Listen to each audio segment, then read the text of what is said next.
Vaya.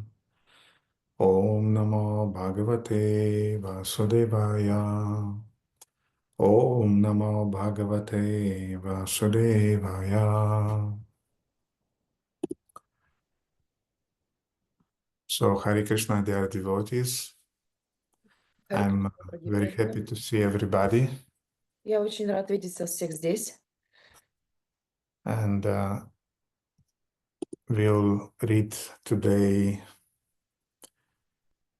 we'll go on reading from the first canto of Srimad Bhagavatam, 9th chapter. We'll start with the verse 10th. Мы сегодня продолжим читать Шримад Бхагаватам, первую песнь, 9 главу, и начнем с 10 текста. And I'll skip some purports, but then I'll read one. Я пропущу несколько комментариев, но затем я прочту один. And Russian devotees and Turkish devotees, you can read your own Bhagavatams in Russian or Turkish. И турецкие и русские преданные вы можете читать на русском или турецком свой Бхагаватам. And Romanian devotees, usually they are good in English. А румынские преданные, у них обычно хороший английский. Okay. So, verse 10. Krishnam chatat prabhavagya asinam jagatishwaram hridistam pujyam asha mayaya pata vigraham. Lord Shri Krishna is situated in everyone's heart, yet he manifests his transcendental form by his internal potency. This very Lord was sitting before Bhīṣmadeva, and since Bhīṣmadeva knew of his glories, he worshipped him duly. Pandu putran upasinan prashraya prema sangata abhyachashtanu ragashrair andi bhutena chakshusha. The sons of Maharaja Pandu were sitting silently nearby, overtaken with affection for their dying grandfather. Seeing this, Bhīṣmadeva congratulated them with feeling. There were tears of ecstasy in his eyes, for he was overwhelmed by love and affection. Aho kastam aho nyayam yadyuyam dharmanandana jivitum narhata klishtam vipra dharmachyutashrayaha. Bhīṣmadeva said, "Oh, what terrible sufferings and what terrible injustices you good souls suffer from being the sons of religion personified. You did not deserve to remain alive under those tribulations, yet you are protected by the Brahmanas, God, and religion." Samstite tirate pandau prita bala praja vadhu Yushmat krite bahun kleshan prapta tokavati moho. As far as my daughter-in-law Kunti is concerned, upon the great General Pandu's death, she became a widow with many children, and therefore she suffered greatly.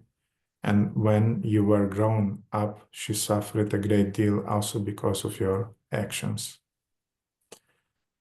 Sarvakala kritam mane bhavatam chayad apriyam sapalo yadvashe loko vayor iha ganavali. In my opinion, this is all due to inevitable time. Under whose control everyone in every planet is carried, just as the clouds are carried by the wind.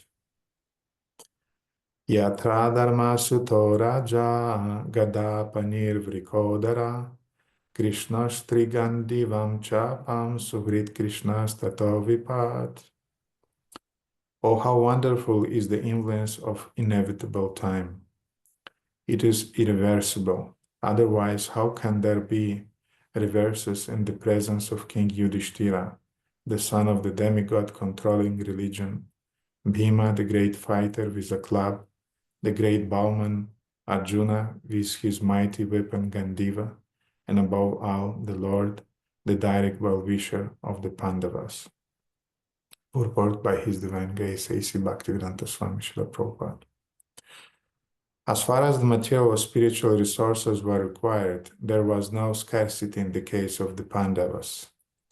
Materially, they were well equipped because two great warriors, namely Bhima and Arjuna, were there. Spiritually, the king himself was the symbol of religion, and above all them, the personality of God, that Lord Sri Krishna was personally concerned with their affairs as the well-wisher. And yet there were so many reverses on the side of the Pandavas. Despite the power of pious acts, the power of personalities, the powers of expert management, and the power of weapons under the direct supervision of the Lord Krishna, the Pandavas suffered so many practical reverses, which can only be explained as due to the influence of Kala, inevitable time. Kala is identical with the Lord Himself, and therefore the influence of Kala indicates the inexplicable wish of the Lord Himself. There is nothing to be lamented when a matter is beyond the control of any human being.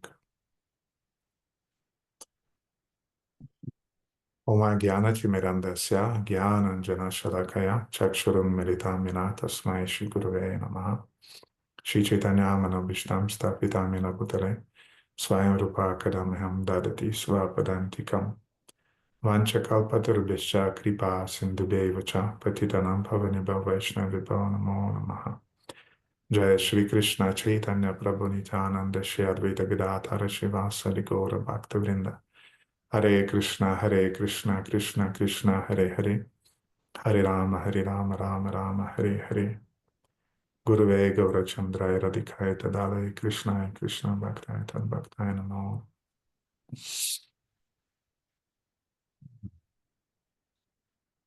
So Srila Prabhupada is writing in the last sentences of his purport. Итак, Шрила Прабхупада пишет в последних словах своего комментария. Kala time is identical with the Lord Himself. Кала тождественна самому Господу. And therefore, the influence of Kala indicates the inexplicable wish of the Lord Himself. Поэтому влияние Калы выражает непостижимую волю самого Господа. There is nothing to be lamented when a matter is beyond the control of any human being. Когда ни один человек не в силах повлиять на ход событий, то для скорби нет причин. So in other words, there is nothing to lament when the Lord decides something and He is imposing His wish through the influence of time in our life. Другими словами, для скорби нет причин, когда Господь, сам того желая, делает так, чтобы что-то происходило в нашей жизни посредством времени. And devotees, because they understand this point, they feel happy and they also feel protected. И поскольку преданные понимают этот контекст, они всегда чувствуют себя счастливыми и защищенными. But for a modern person, life often seems to be a heap of ridiculous and unjust accidents. Но для обычного человека жизнь может казаться несправедливой и чередой каких-то случайных событий. And since they are just some kind of like unjust incidents, you have to fight them and you have to try to control the situation and you have to behave like a hero. И поскольку это является чередой каких-то нелепых, несправедливых ситуаций, то ты должен с ними бороться, и ты должен защищать себя и отстаивать себя. And even after we become devotees, still we have this hero mentality because it's a kind of like inherited in our hearts, and it's not so easy to get rid of this hero mentality. И даже когда мы становимся преданными, все равно этот менталитет героя остается в нас, он очень глубоко укоренен в наших сердцах, и нам очень сложно от него избавиться. Actually, this mentality is coming from Krishna because he is the original Nayaka. Nayaka means hero. И это состояние происходит от самого Кришны на самом деле, потому что он является наякой, что означает состояние героя. He always wins to capture the heart of Srimati Radharani. Он всегда побеждает в том, чтобы завоевать сердце Шримати Радharani. He behaves like a hero, he talks like a hero, and he makes many things like a hero. Он ведет себя как герой, он говорит как герой, он делает много вещей, которые свойственны героям. But in the end, Srimati Radharani always is proving to Krishna that she is the real Nayaka because she always wins and he is controlled by her. Но Шримати Радharani снова и снова доказывает Кришне, что она является настоящей наикой, потому что она побеждает в итоге, и она овладевает контролем над ним. I saw recently a funny meme. Recently, I saw a funny meme. Недавно я видел забавного человека. Нет, забавный мем я видел. Мем. Meme, okay. And it was a little lion cub Это был маленький львенок, who is asking his father, the lion. рядом со своим отцом львом. And the father was looking really ferociously. И отец на него очень смотрел очень разъяренно. And he wasn't looking at the cub, he was looking in general. I mean, he was really the king of the animals. Не на львенка, а в целом он выглядел как король зверей. And the lion cub was very cute. Львенок был очень симпатичным. And he was asking, dear father, is it true that you are the king of all the animals? И он спрашивал очень мило своего отца, это правда, что ты являешься царем всех зверей? And the king was looking down. И король смотрел на него сверху вниз. And said, yes. Сказал, да. But not in the presence of your mother. Да, но не в присутствии твоей матери. So that's exactly the case with Krishna. That yes, I am the hero, but not in the presence of Srimati Radharani. И именно такая же ситуация у Кришны. Да, он является героем, но не в присутствии Шримати Радharani. And since we inherit some qualities from Krishna, и поскольку нам достались некоторые качества от Кришны, therefore we also have this tendency to manifest our hero mentality. У нас также есть эта склонность проявлять менталитет героя. And I don't know about you, but sometimes when I'm attentive about how my mind is working, I can feel a kind of like autobiographical anyway, talks inside, you know.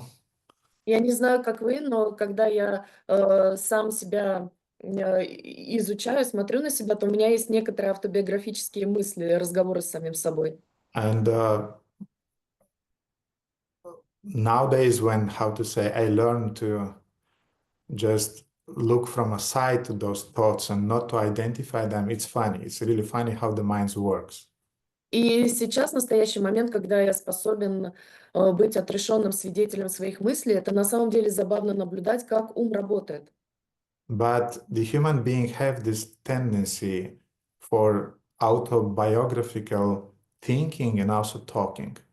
Но у людей в целом есть склонность к этому автобиографическому мышлению и разговорам с самим собой. And why a biography is valuable? Because, well, it's a biography of a hero. И почему биография она ценна? Потому что это биография героя. Therefore, we are thinking about it, we want to talk about it. Поэтому мы думаем об этом, мы хотим говорить об этом.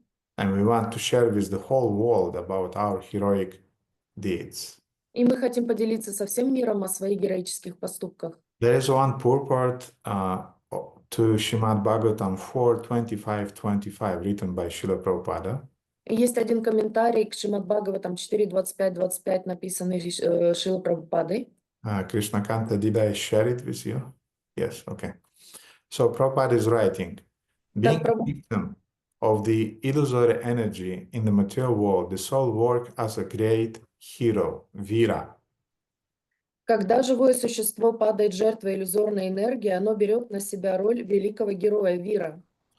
As a great leader, politician, businessman, industrialist, etc. And by his heroic activities, he just contributes to the material advancement of civilization. в материальном мире становится великим вождем, политиком, бизнесменом, промышленником и так далее. Его героическая деятельность в этих ролях способствует материальному прогрессу человеческой цивилизации. So, as a hero, Vira, the conditioned soul is either trying to fight and to put things in order, И так обусловленная душа, будучи героем, она пытается эти хаотичные вещи поставить в порядок. so we have this first extreme. We are the hero. We are trying to control things. We try to keep things under the control in order. То есть у нас есть две крайности. Первое — это то, что мы хотим привести все дела в порядок, чтобы они были в определенной последовательности и контролировать их. And when instead of our trying, we are just getting knockouted by the material energy, then we go to another extreme, which is called the victim mentality. И когда реальность нокаутирует нас, то мы переходим в другую крайность, которая называется умонастроение жертвы. And then we have another song in our heads. И тогда у нас другая песня в голове. And I think you also observed it sometimes, at least from time to time. И я думаю, что вы тоже эту песню замечаете хотя бы иногда. And it is the song, very sad song of the innocent victim. И это очень приятная песня о невинной жертве. And we want to sing it for everybody. И мы хотим всем эту песню спеть. And we want everybody to listen to it. И мы хотим, чтобы все эту песню слушали. And we want everybody to sing along with us the same kirtan. И мы хотим, чтобы все вместе с нами пели этот киртан. So we have these two extremes. Either we are a hero, or we are a victim. Итак, у нас эти две крайности есть. Или мы являемся героем, или мы являемся жертвой. And then we have the philosophical part of this victim mentality, И потом у нас есть философская часть этого менталитета жертвы, which is called biological determinism которая называется биологический детерминизм or social determinism. или социальный детерминизм. I was born in a certain family. What can I do? I'm a victim of it. Я был рожден в определенной семье. Что я могу сделать? Я являюсь жертвой ситуации. Or Ayurvedic determinism.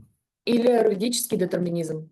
I'm Kapha dosha. What do you want from me? I'm very slow. Я капа доша. Что вы от меня хотите? Я очень медленный. I'm Vata dosha. I'm speaking very, very fastly and thinking very fast and moving very fast. What do you want from me?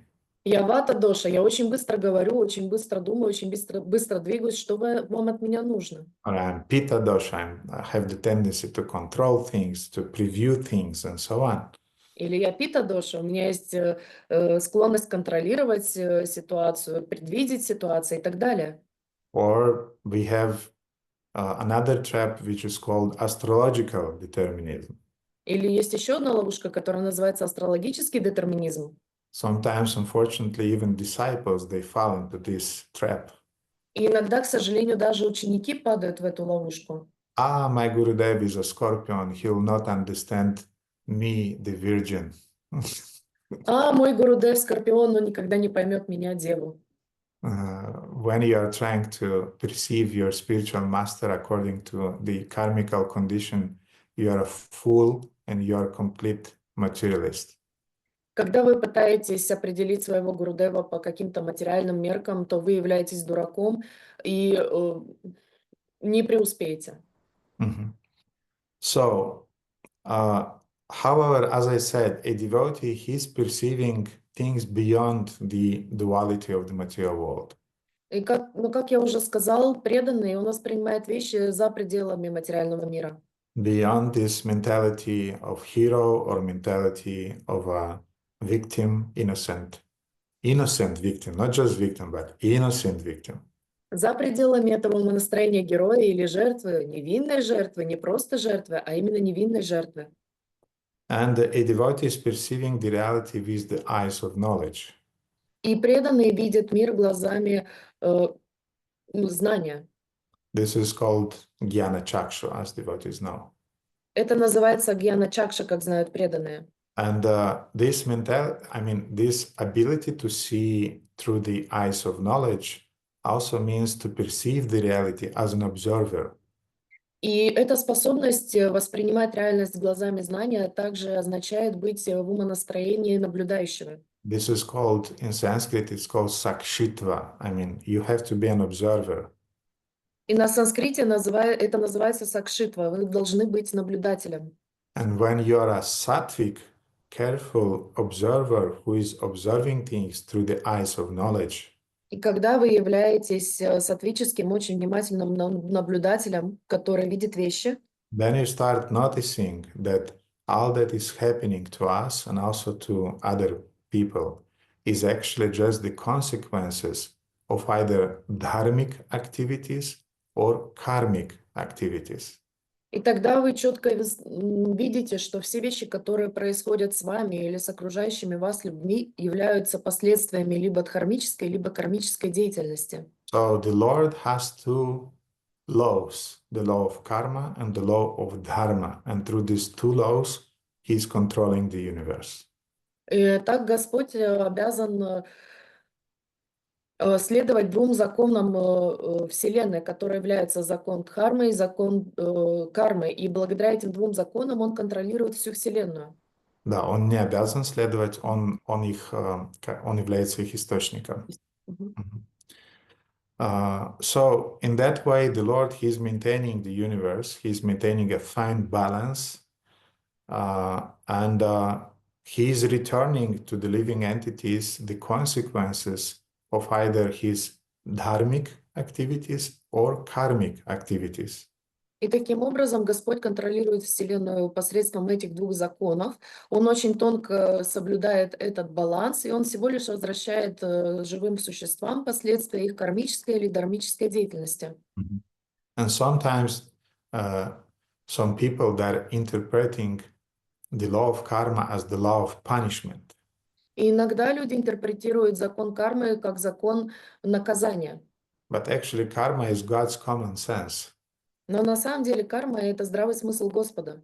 I remember one wonderful class in which Hridayananda Das Goswami was explaining. Я помню одну замечательную лекцию, в которой Хридананда Дас говорил. He was saying that karma is the law of a cosmic mirror. Что он говорил о том, что карма является космическим зеркалом. And we know, now I'm saying that, we know that there are religions that are,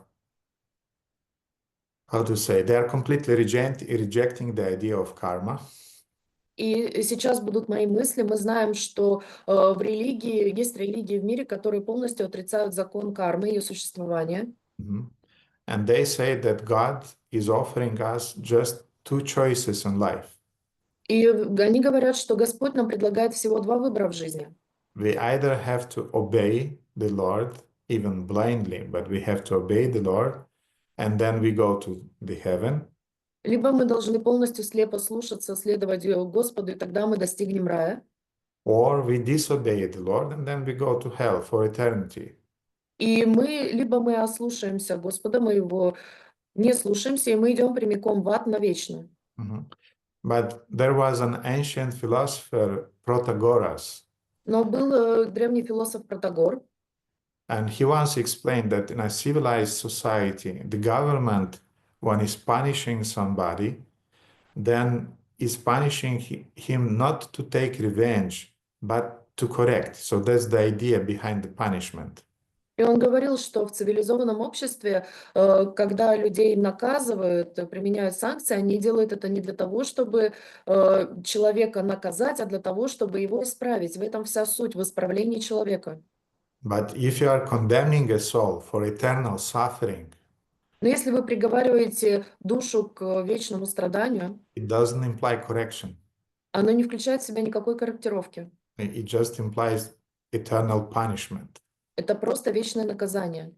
So in that sense, God's purpose is not to punish the living entity, but is to correct the living entity.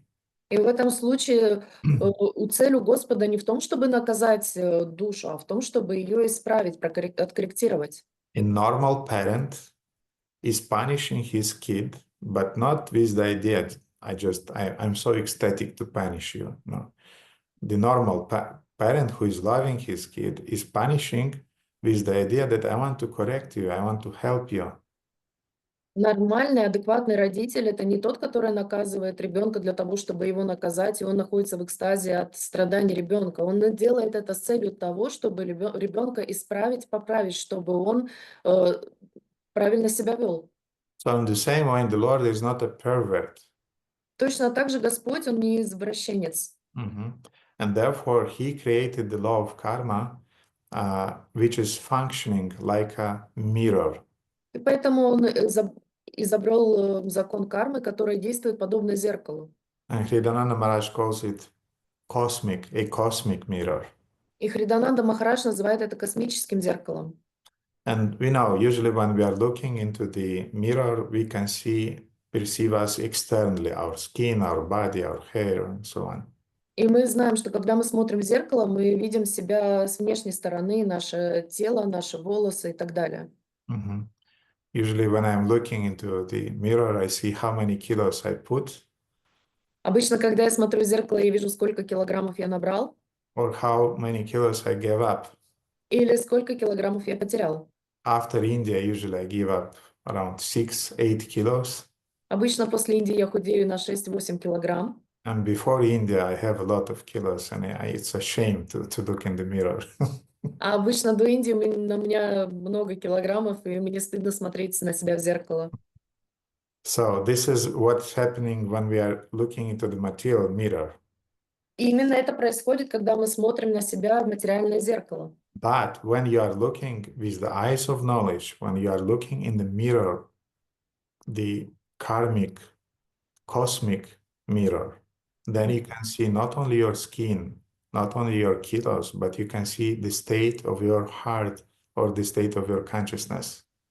Но когда вы смотритесь в кармическое, космическое зеркало, то вы можете видеть не только свою кожу или то, сколько килограммов вы набрали, но вы можете видеть свое сердце, и вы можете видеть свое сознание. And again, you have to look to that cosmic mirror through the eyes of knowledge. И еще раз, вы должны смотреться в это космическое зеркало глазами знания. And the eyes of knowledge is given to us by the spiritual master. А глаза знания нам даются духовным учителем. Therefore, the process of initiation is sometimes called the process of upanayana. И поэтому процесс инициации иногда называется упанаяна. The process of upanayana means the process in which the spiritual master is opening your eyes. Процесс упанаяны означает процесс, при котором духовный учитель раскрывает тебе глаза. Who was taking care about kittens in their childhood? Кто заботился о котятах в своем детстве? And I'm speaking about just newborn kittens. Я говорю сейчас о новорожденных, самых маленьких котятах. And you remember that usually their eyes are blind. И вы помните, что обычно их глаза слепы. And you really have to take care about them, and you have to wash them and do things, in order for them. Then in time, their eyes are opening. И вы должны заботиться об их глазах, промывать их и так далее, для того, чтобы со временем они открылись. So that's exactly what the spiritual master is doing. He's opening eyes of his disciples. И именно это и делает духовный учитель. Он открывает глаза своих учеников. Sometimes the disciples are stubborn and they want to close them again. Иногда ученики, они очень упрямые, они снова хотят свои глаза закрыть. But the spiritual master is continuing washing their eyes, and step by step they start seeing. Но духовный учитель снова и снова промывает им глаза, и со временем они начинают видеть все больше и больше. So that's called exactly upanayana, which means the spiritual process of initiation, which is opening the eyes of a disciple. И именно это называется упанаяна, духовный процесс, при котором духовный учитель раскрывает ваши глаза. And one of the things that we start to see by the eyes of knowledge И одна из вещей, которую мы начинаем видеть глазами знания, is that all the sufferings that we have in our lives are just the consequences of the law of karma. это то, что все страдания, которые происходят в нашей жизни, они являются прямым последствием закона кармы. And karma is teaching you. И карма учит нас. Karma is teaching you how to acquire a certain understanding and how to develop a certain proper behavior following the laws of the Lord in the frame of the universe. И закон кармы учит нас, как мы должны себя вести, как мы должны мыслить в ситуациях, которые нам предоставляет в соответствии с законом кармы, и как мы должны себя вести по законам Господа в рамках этой вселенной. Karma is also learning us another very important thing И, is teaching us to take responsibilities. и карма также учит нас одной очень важной вещи — это брать на себя ответственность. That you don't become an innocent victim. Вы не становитесь невинной жертвой, You don't become a hero. вы не становитесь героем.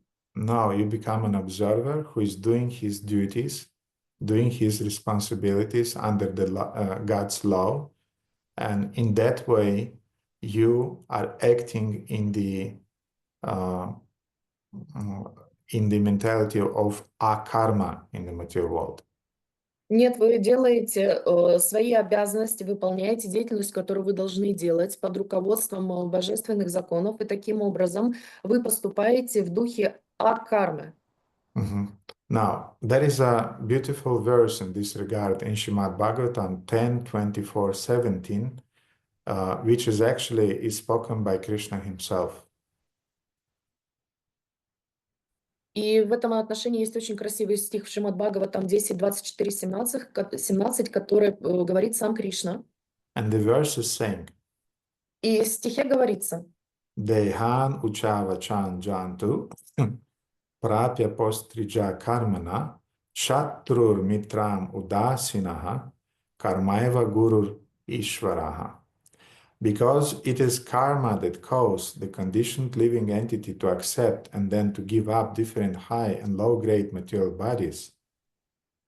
Поскольку именно карма является причиной того, что обусловленное живое существо получает и покидает различные тела высших и низших типов. So high bodies means the bodies of demigods, the bodies of angels, and the bodies of humans also. Итак, высшие тела — это означает полубоги, ангелы и также люди.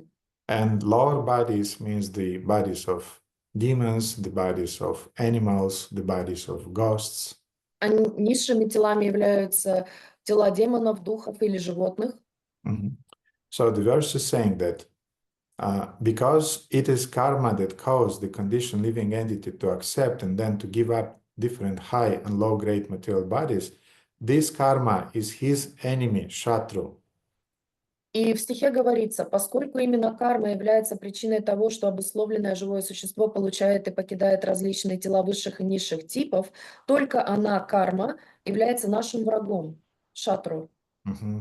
But at the same time, karma is also his friend, Mitra. Но в то же самое время она является нашим другом, Митра. Karma is also neutral witness, Udasina. И она также является беспристрастным свидетелем, Удашина. Spiritual master, Guru. Духовный учитель, гуру. And Supreme Lord, Ishvara, of the living entity. И Верховный Господь Ишвара, живого существа. So this verse is describing different perceptions of the laws of the law of karma. Итак, этот стих рассказывает различные восприятия закона кармы. Some people perceive the law of karma as an enemy. Многие люди воспринимают закон кармы как врага. Others who have more knowledge, they understand that no, karma is neutral. Другие, у которых больше знаний, они понимают: нет, закон кармы, он нейтрален. Others who perceive even more closely, they understand no, karma is actually your friend. А те, у кого еще больше знаний, они понимают: нет, карма на самом деле вообще друг. Those who have even more knowledge, they understand that karma is actually my guru. А вот те, у кого еще больше знаний, они понимают, что карма на самом деле является моим гуру. And those who have full knowledge, they understand that actually karma is karmaiva gurur Ishvara. He's the Ishvara, he's the Lord himself. А те, у кого есть абсолютное знание, они понимают, что карма является Верховным Господом Ишварой. But again, because of ignorance, people in this world, they prefer to play the roles of either a hero who is fighting the law of karma or an innocent victim who is suffering because of the law of karma.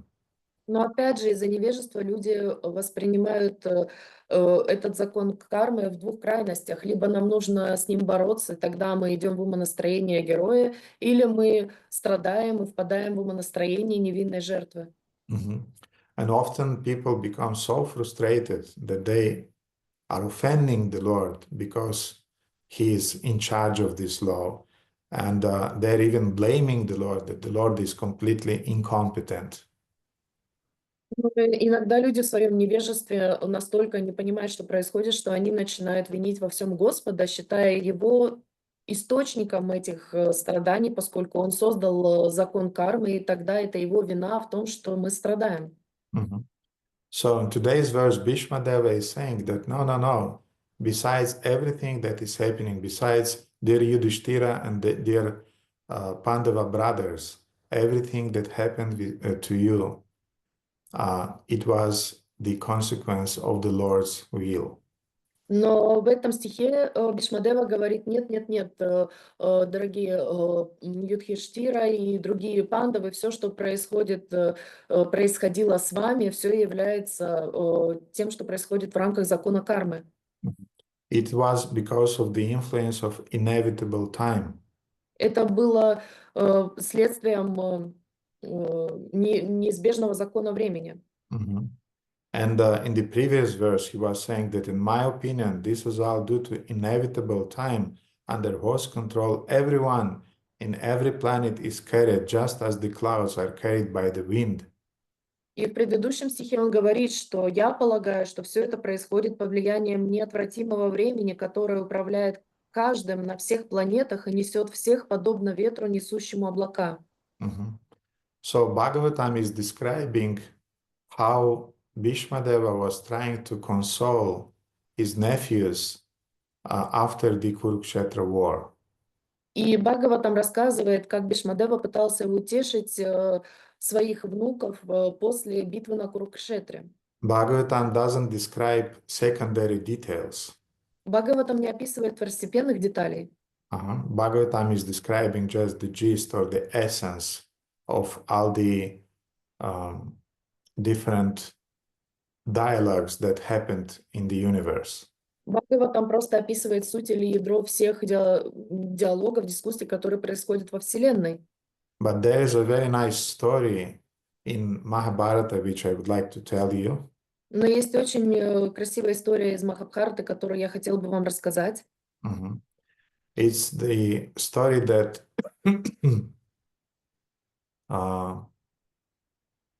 actually was told by Bhīṣmadeva to Yudhishthira. Это вообще история, которая была рассказана Бхишмадевой Юдхиштире. But what is the context of why Bhīṣmadeva described this story to Yudhishthira? Но каков контекст того, что Бхишмадева решил рассказать эту историю Юдхиштире? The context was that Yudhishthira, after the Kurukshetra war, he was very, very depressed. И контекст был в том, что Юдхиштира после битвы на Курукшетре был очень подавлен. The bodies of all the murdered heroes on the battlefield were still burning. Все тела павших воинов на Курукшетре все еще были объяты пламенем. And there was an acrid smoke all around of burned human bodies. И повсюду стоял густой дым от сожженных человеческих тел. It was penetrating all the space around. Он проникал во все пространство окружающее. And the widows of the slaughtered heroes, they were crying like anything. И вдовы падших героев, они безутешно страдали и плакали.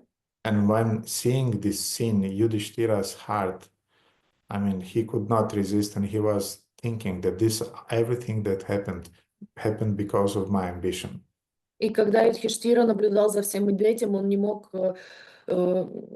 себе помочь в понимании того, что это все произошло по его вине, из-за него. It happened because I wanted to rule the world. Это произошло потому, что я хотел править миром. But actually, Yudhishthira did not want it to rule the world. Krishna wanted him to rule the world. Но на самом деле Юдхиштира не хотел править миром. На самом деле Кришна хотел, чтобы Юдхиштира правил миром. But still, Yudhishthira, he was harboring this mentality of a victim, that that's because of me. This slaughter happened on the battlefield. Но все равно Юдхиштира продолжал питать в себе это настроение жертвы, что все то побоище произошло по его вине на Курукшетре. And his brothers tried to console him. И его братья пытались его утешить. Then even Draupadi also tried to console him with her sweet words. И также Драупади пыталась утешить его своими сладкими речами. Nothing worked. Ничего не помогало. Then even Vyasadeva came to Yudhishthira also trying to console him.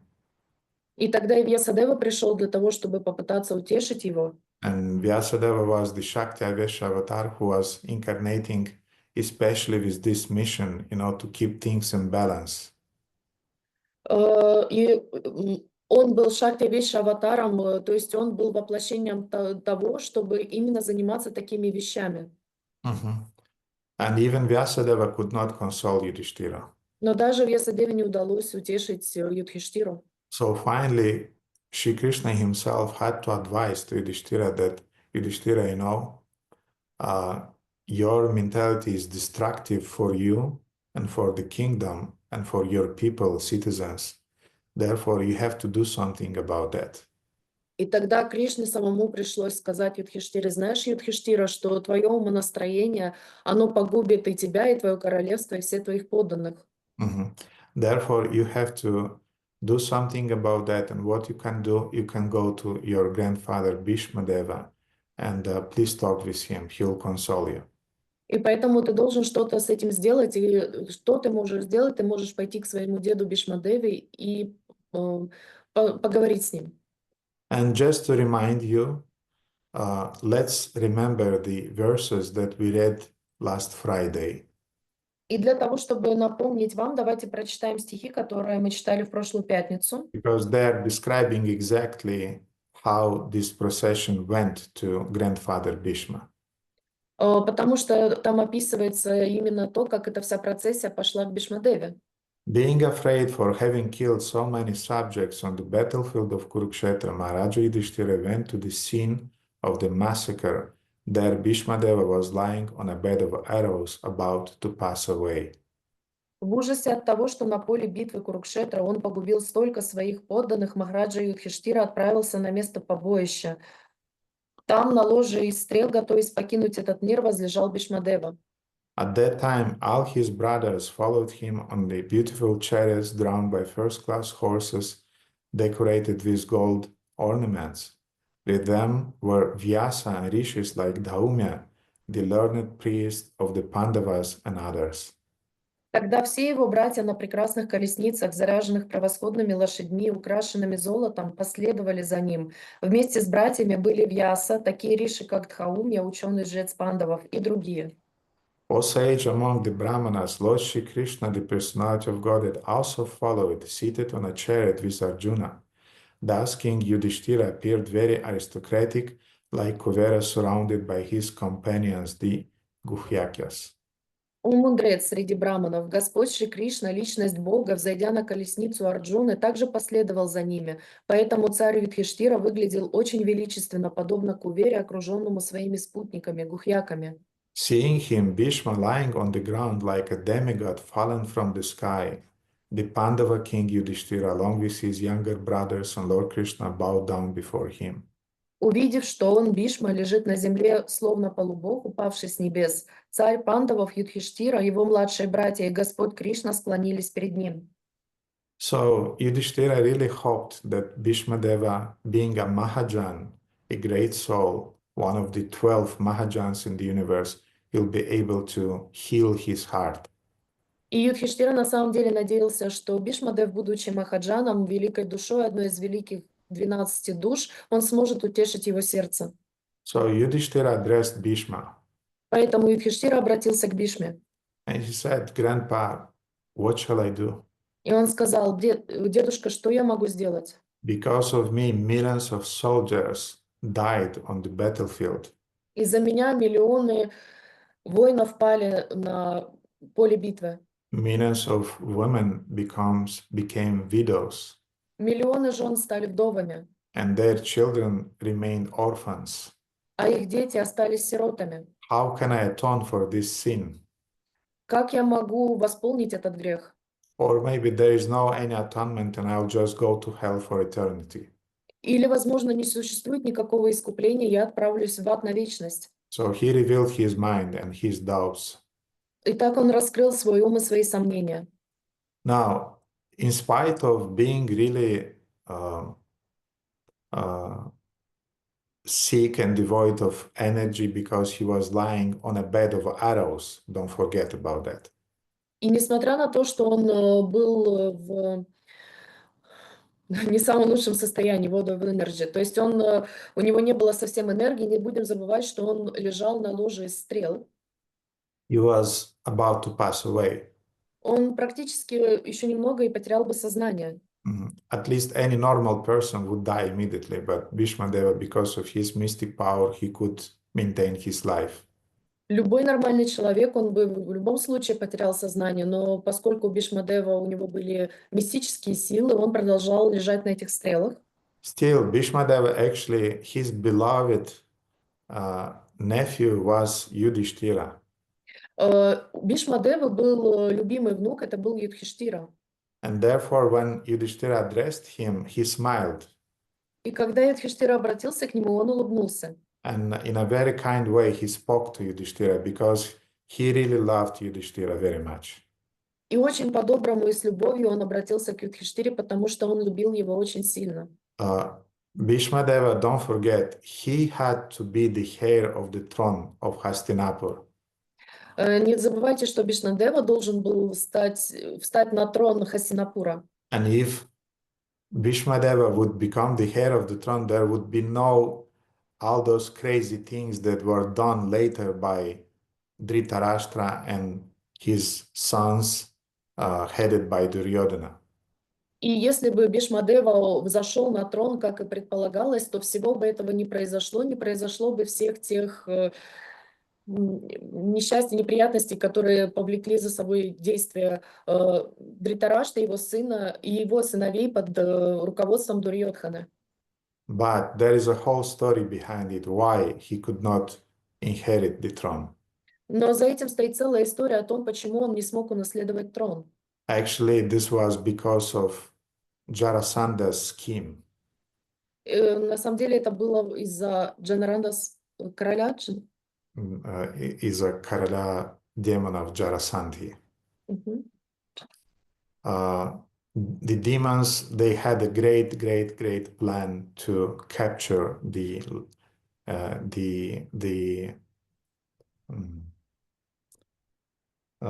planet, the Earth's planet.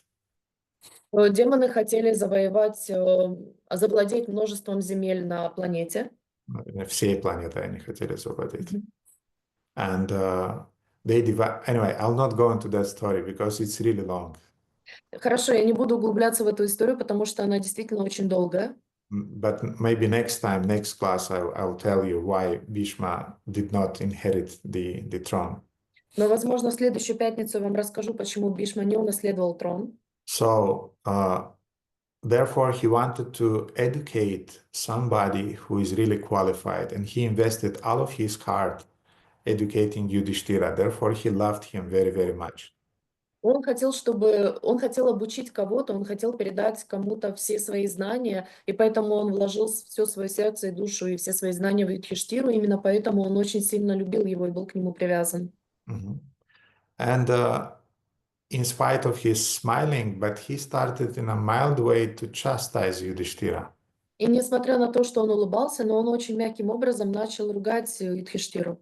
And he said, "My dear son, did you forget the science of the soul?" Мой дорогой сын, неужели ты забыл науку души? So it was a kind of like a reminder that it's the soul. Don't forget the Atma Tattva. Это было такое своего рода напоминанием. Не забывай про душу, не забывай про Атма-татву. So this is a kind of like the second chapter of Bhagavad Gita. Это вторая глава Бхагавад-гиты. Then he came to the third chapter of Bhagavad Gita, Karma Yoga. А потом он перешел к третьей части Бхагавад-гиты карма-йоги. And he said that it's an illusion to consider that something in this world depends on you, Это иллюзия считать, что что-то в этом мире зависит от тебя. because the Almighty Lord is standing behind everything that is happening in this world. Потому что всемогущий Господь стоит за всем, что происходит в этом мире. And God is fair and merciful. И Господь, Он справедлив и милостив. Mhm. And as sooner as you understand this, the easier it will be for your heart. И чем быстрее ты это поймешь, тем лучше будет для твоего сердца, легче. But as long as you live in this mentality of hero doership, Но поскольку ты живешь в этом настроении жертвы and a hero и героя, and a doership, Пранадас, выключите, пожалуйста, микрофон. Спасибо. so I mean doership means I'm dear devotees, we have an echo. Can you please stop the microphones? Baldeva, are you here? Yes, it was stopped, but then it was started again. I stopped it again. Okay, thank you so much. Take care about it. So what I was saying, sorry. Krishna, yes, doership. So Bhishma told him that forget that you are the doer. I mean, just remember that you are not the doer. Krishna is the doer. Krishna is making and arranging things. Не забывай, что не ты являешься деятелем, а Кришна является единственным деятелем. But so far as you'll have a desire in your heart to enjoy the material world and to control things in the material world as a hero, you'll suffer. Но до тех пор, пока у тебя будет желание в сердце наслаждаться материальными вещами и контролировать их, до тех пор ты будешь страдать. And now you are suffering the opposite. You are suffering the victim mentality. А сейчас ты страдаешь от противоположного, ты страдаешь от умонастроения жертвы. And just to relieve Yudhishthira from this pain, Bhīṣmadeva is telling him a story. И для того, чтобы утешить Юдхиштхиру от его боли в сердце, Бhīṣmadeva рассказывает ему эту историю. And devotees who sometimes are listening to my classes, they know and they heard me telling this story, but they heard me telling the short version of this story. И преданные, которые иногда слушают мои лекции, они слышали, как я говорю рассказываю эту историю, но я рассказываю короткую версию этой истории. And now I want to tell you the large version of this story because it contains many details. А сейчас я вам хочу рассказать подробную версию этой истории, потому что она содержит в себе очень много деталей. And our class may be a little bit long today, but let's see. И, возможно, мы задержимся сегодня на нашей лекции, но мы посмотрим. So it's a story about a widow, a hunter, and the personification of death and the personification of Kala, time. Итак, это история о вдове, охотнике, о личности смерти и о личности времени. Да, персонификация смерти, Персонификация. персонификация времени. So Bhīṣmadeva is telling to Yudhishthira that once there lived a poor widow. Итак, Бhīṣmadeva рассказывает Юдхиштхире о том, что однажды жила вдова, Her бедная. name was Gautami.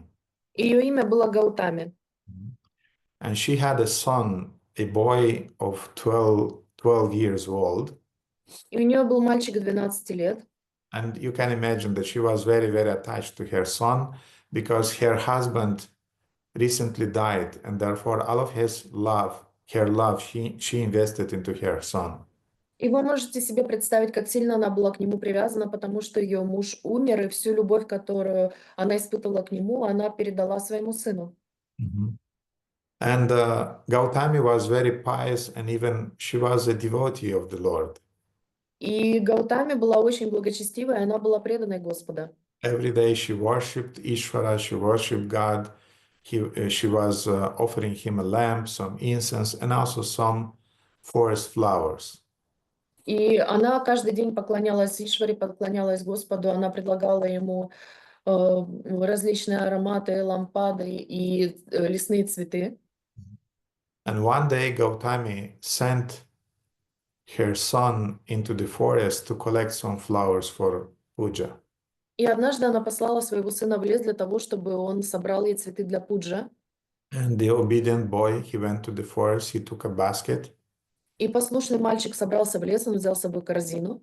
And in that day, for some reason, he entered a little bit deeper into the forest than usually. И по какой-то причине он зашел вглубь леса дальше, чем обычно. And unexpectedly, a black cobra, black snake, crawled out of the bushes and just bited him on a leg. И внезапно черная змея, черная кобра выползла из-за кустов и укусила его. The boy screamed, and after a few seconds, he just fell down dead. И мальчик закричал, и через несколько секунд он пал мертвым. And lying on the ground with this basket of flowers, the scene was seen by a hunter who was moving nearby. И так он лежал на земле в окружении собранных цветов, корзины, и эту сцену увидел проходящий мимо охотник. And the hunter knew the boy because he was from the same village as Gautami and the boy. И охотник узнал этого мальчика, потому что он был из той же деревни, что и Гаутами, и этот мальчик. And he felt really sorry for the boy and for the mother. И ему стало очень жаль и мальчика, и женщину. And immediately in his heart, the desire for revenge and this hero mentality awakened. И он из жалости к матери, к этому мальчику, он хотел им помочь и отомстить, и внезапно в нем проснулся этот менталитет героя.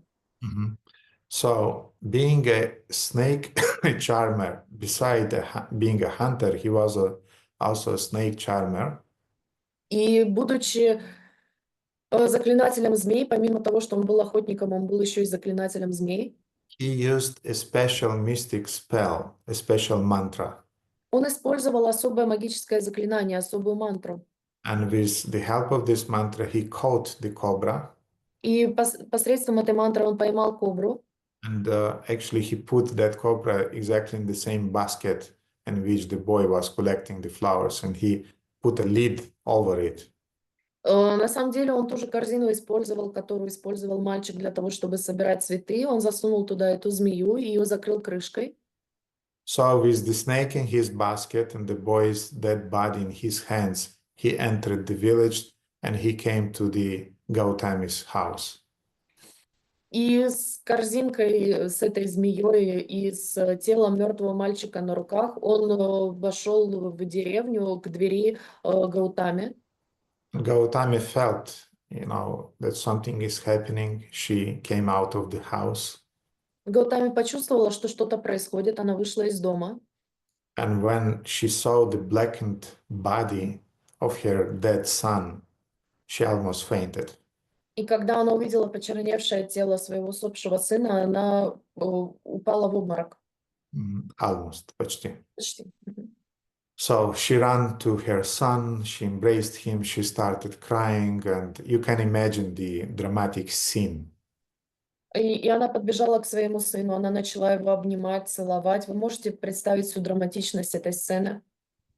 Then she started to punch herself on the chest.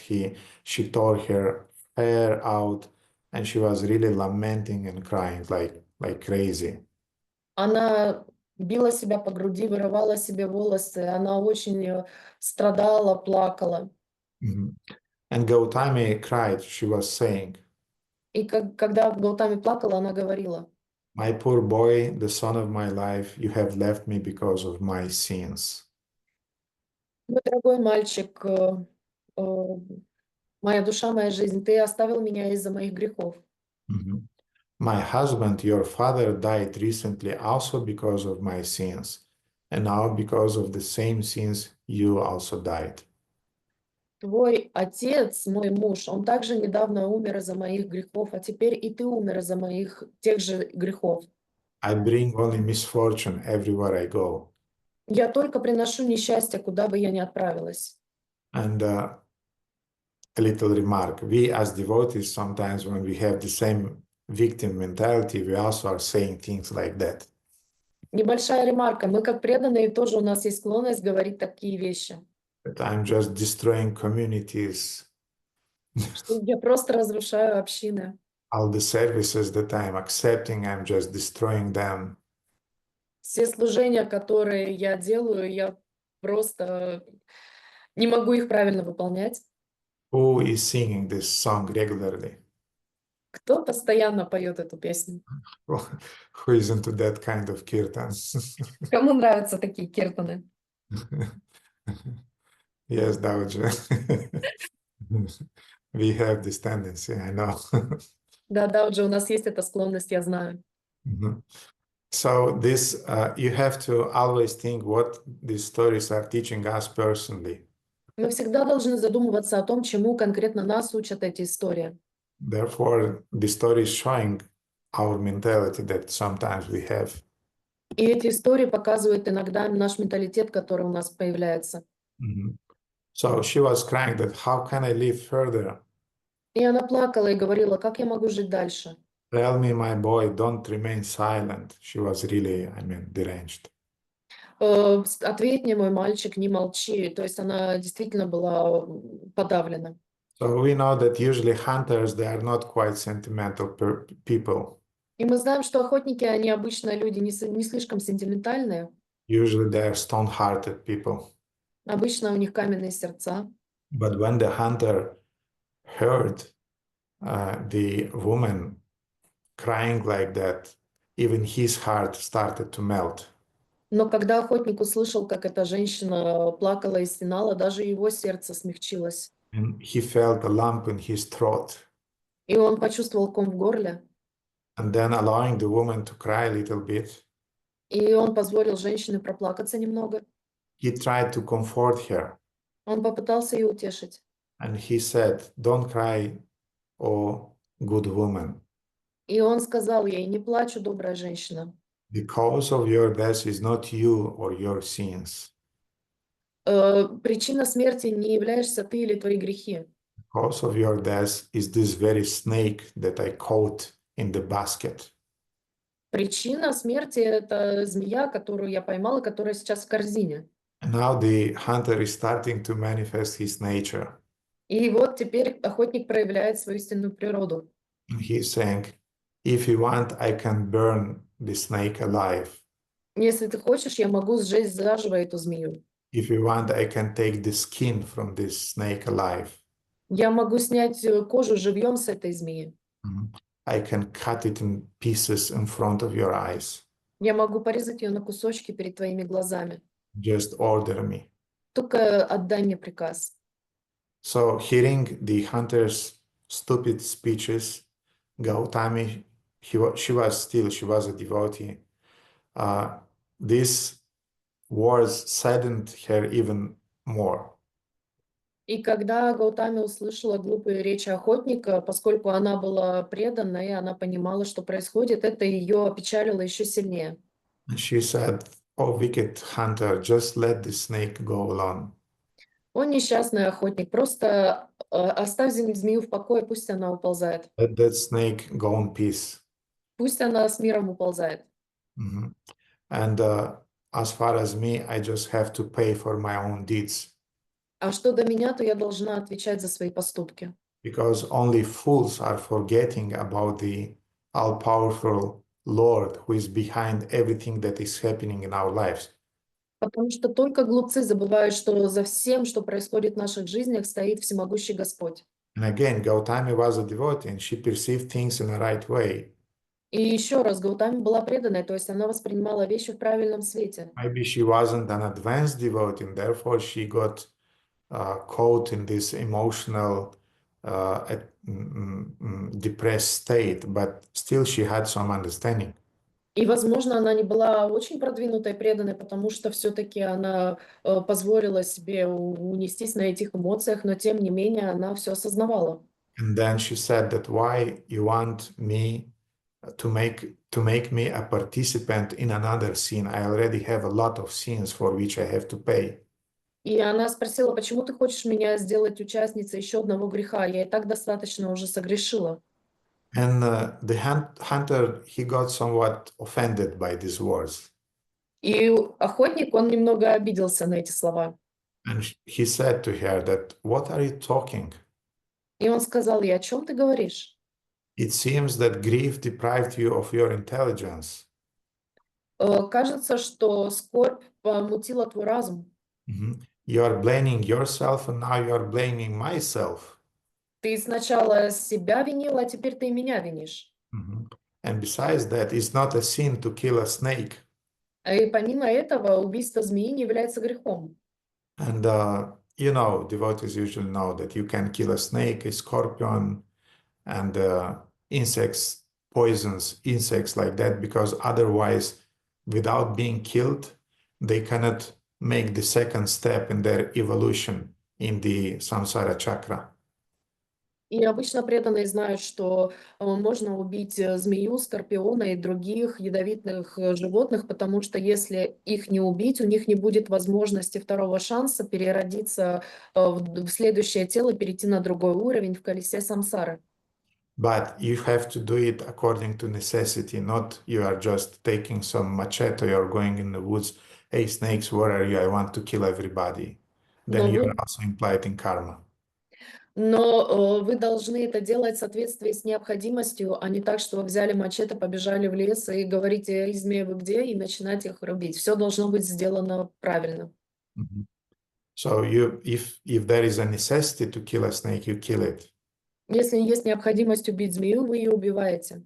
And you know that it was the only doubt that Srila Prabhupada had in his own spiritual master. И вы знаете, что это было единственное сомнение, которое было у Шрилы Прабхупады по отношению к его духовному учителю. Because once the gardener of Gaudiya Math caught a black cobra in the garden. Потому что однажды садовник Гаудия Мата поймал черную змею, черную кобру. And Srila Prabhupada was visiting Bhaktisiddhanta Saraswati. И Шрила Прабхупада в этот момент посещал Бхактисиддханта Сарасвати. And Prabhupada saw how standing on the balcony of his house in Chaitanya Gaudiya Math in Navadvip, И он видел, как в Гаудия Мат Читани Навадвипе он стоял на своем балконе, Bhaktisiddhanta Saraswati. Бхактисиддханта Сарасвати. And when the gardener brought the cobra and asked him, Gurudev, what shall I do with her? И когда садовник он принес эту черную кобру, он спросил его, что я должен с ней делать. From the balcony, Bhaktisiddhanta Saraswati, looking down, said, kill him. Бхактисиддханта Сарасвати, выглядывая, стоя на балконе, он сказал, убей ее. And Prabhupada saw the scene. И Прабхупада увидел эту сцену. And he was thinking how a saintly person can say that. И он подумал, как святой человек может сказать это. And this was the only doubt that Srila Prabhupada had in his own spiritual master. Это был единственный момент сомнения, который был у Шрилы Прабхупады в его духовном учителе. But still Prabhupada continued following Bhaktisiddhanta. Но, тем не менее, Прабхупада продолжил следовать Бхактисиддханта Сарасвати, Because he was a loyal disciple. потому что он был верным, преданным учеником. And only after many, many years, И после многих-многих лет Prabhupada once was reading a purport to the Bhagavatam, Прабхупада читал комментарий к Бхагаватам, in which, if I'm not wrong, Vishwanatha Chakravarti Thakur was explaining that people have a right to kill a snake for the benefit of the snake. в которой, если не ошибаюсь, Вишванатха Чакраварти Такур объяснял, что вы можете убить змею для блага змеи. And even the saintly persons are happy when a snake is killed. И что даже святые люди счастливы, когда убивают змею. Because the snake can advance further in his evolution of bodies. Потому что тогда змея может продолжить свое путешествие в эволюции тела. Then Prabhupada got convinced that his spiritual master is always right. И тогда Шрила Прабхупада убедился в том, что его духовный учитель всегда прав. So the hunter said Итак, охотник сказал, that revenge is not typical only for the saints, что месть, она присуща не только святым, but it brings relief to those who are burned by the grief. но она приносит облегчение тем, кого сжигает скорбь. And Gautama again started to argue with the hunter И Гаутами снова начала спорить с охотником, that maybe my grief will become a little bit easier что, возможно, моя скорбь немного утихнет, if I believed that the snake is the cause of the death of my son. если бы я верила, что змея является причиной смерти моего сына. But no, my husband died because of my sins, Но нет, мой муж умер из-за моих грехов, and now my boy also died because of my sins. а теперь и мой сын умер из-за моих грехов. I am guilty, I'm just receiving my karmic reactions. Я виновна, я просто получаю последствия своих кармических поступков. Mhm. So the suffering of this poor creature will not console me. Поэтому страдания этого несчастного живого существа не утешат меня. So get out of here. Поэтому уходи отсюда. Let me grieve. Позволь мне скорбить. But the hunter did not want to go away, Но охотник не хотел уходить. and he was like a fanatical devotee preaching to you when you are suffering. Он был как фанатичный преданный, который проповедует своему собственному страданию. And the hunter said, И охотник сказал: don't you know that by killing a snake, you are doing good to you and to snake also? неужели ты не знаешь, что, убивая змею, ты делаешь благо и себе, и змее? And this is shastric, Это шастра. because even Indra killed Vritrasura, who was a snake, and Потому, the whole universe benefited from that. потому что даже Индра убил Вритрасуру, и от этого вся вселенная получила благо. So hearing these words, the snake became annoyed. И слыша все это, змее надоело, And the snake started to speak with a human voice, и змея заговорила человеческим голосом. hissing, but with a human voice yet. А она шипела, но по-человечески. Hey, stupid hunter, what I did to you that you want me to be killed? «Эй, ты глупый охотник, что я тебе такого сделала, что ты хочешь моей смерти? You are saying that you want to save innocent people from me. Ты говоришь, что ты хочешь защитить невинных людей от меня. But I don't bite anyone for nothing. Но я никогда никого не кусаю зазря. Actually, death personified is telling me whom to bite and whom not to bite. На самом деле, персонификация смерти говорит мне сама лично, кого кусать и кого не кусать. I'm just following the death orders. Я всего лишь следую указаниям смерти. So this morning, death told me, bite that boy, and I did it. Поэтому этим утром смерть сказала мне: укуси этого мальчика, и я так и сделала. So if you want to blame somebody, then blame death herself. Поэтому, если ты хочешь кого-то винить, вини саму смерть. Now death become annoyed by hearing this. Потом покойник, Нет, death? нет, смерть, олицетворенная смерть. Да, персонификация смерти надоело все это слушать. And the personification of death appeared on the scene. И олицетворение смерти появилось на сцене. Oh, stupid hunter, oh, stupid snake, what do you want from me? О, глупый охотник, о, глупая змея, чего вы от меня хотите? I'm cursed by all the people, I know that. Меня все люди проклинают, я в курсе. But yet nobody dared to criticize me in such an irresponsible way. Но, тем не менее, никто себе не позволил критиковать меня таким образом. Your words is hurting me. Безответственным. Ваши слова меня обижают. So you can imagine, death have a heart. Можете себе представить, у смерти есть сердце. But I'm not the cause of the death of people. Но я не являюсь причиной смерти людей. I'm doing what I'm hearing from the personification of time that I should do. Я слышу от олицетворения времени, что я должна делать. And now this personification is making the same point that today Bhīṣmadeva made in the last verse that we read. И сейчас смерть показывает нам ту же идею, о которой говорил Бhīṣmadeva в сегодняшнем стихе, который мы с вами читали. Делает то же самое утверждение. And don't forget the story in itself, what also was told by Bhīṣmadeva. И не забывайте, что сама история была рассказана также Бhīṣmadevой. And Death is saying, И смерть говорит, actually, time, Kala, is behind everything, all the sufferings that are happening in this world. что Кала находится за всеми этими страданиями, которые происходят в мире. Time, the personification of time, Kala, Время, олицетворение времени Кала, is running everything in this world. правит всем в этом мире.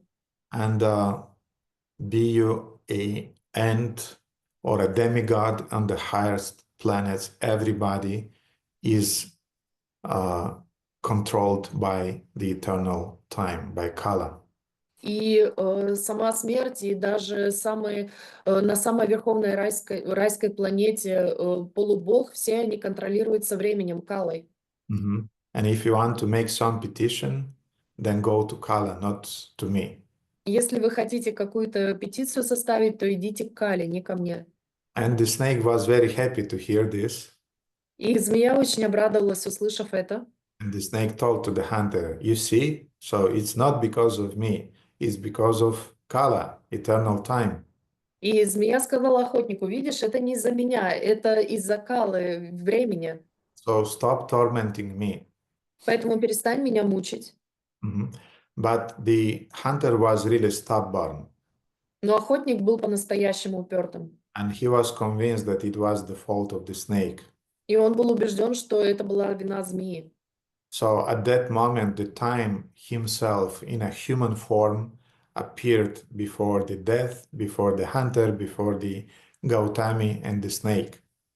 И поэтому само олицетворение времени появилось перед смертью, перед охотником, перед змеей, перед Гаутами. Now, dear devotees, listen carefully because the Kala is speaking to us through this story. И теперь, дорогие преданные, будьте внимательны, потому что Кала разговаривает с нами посредством этой истории. Because what the hunter was doing, he was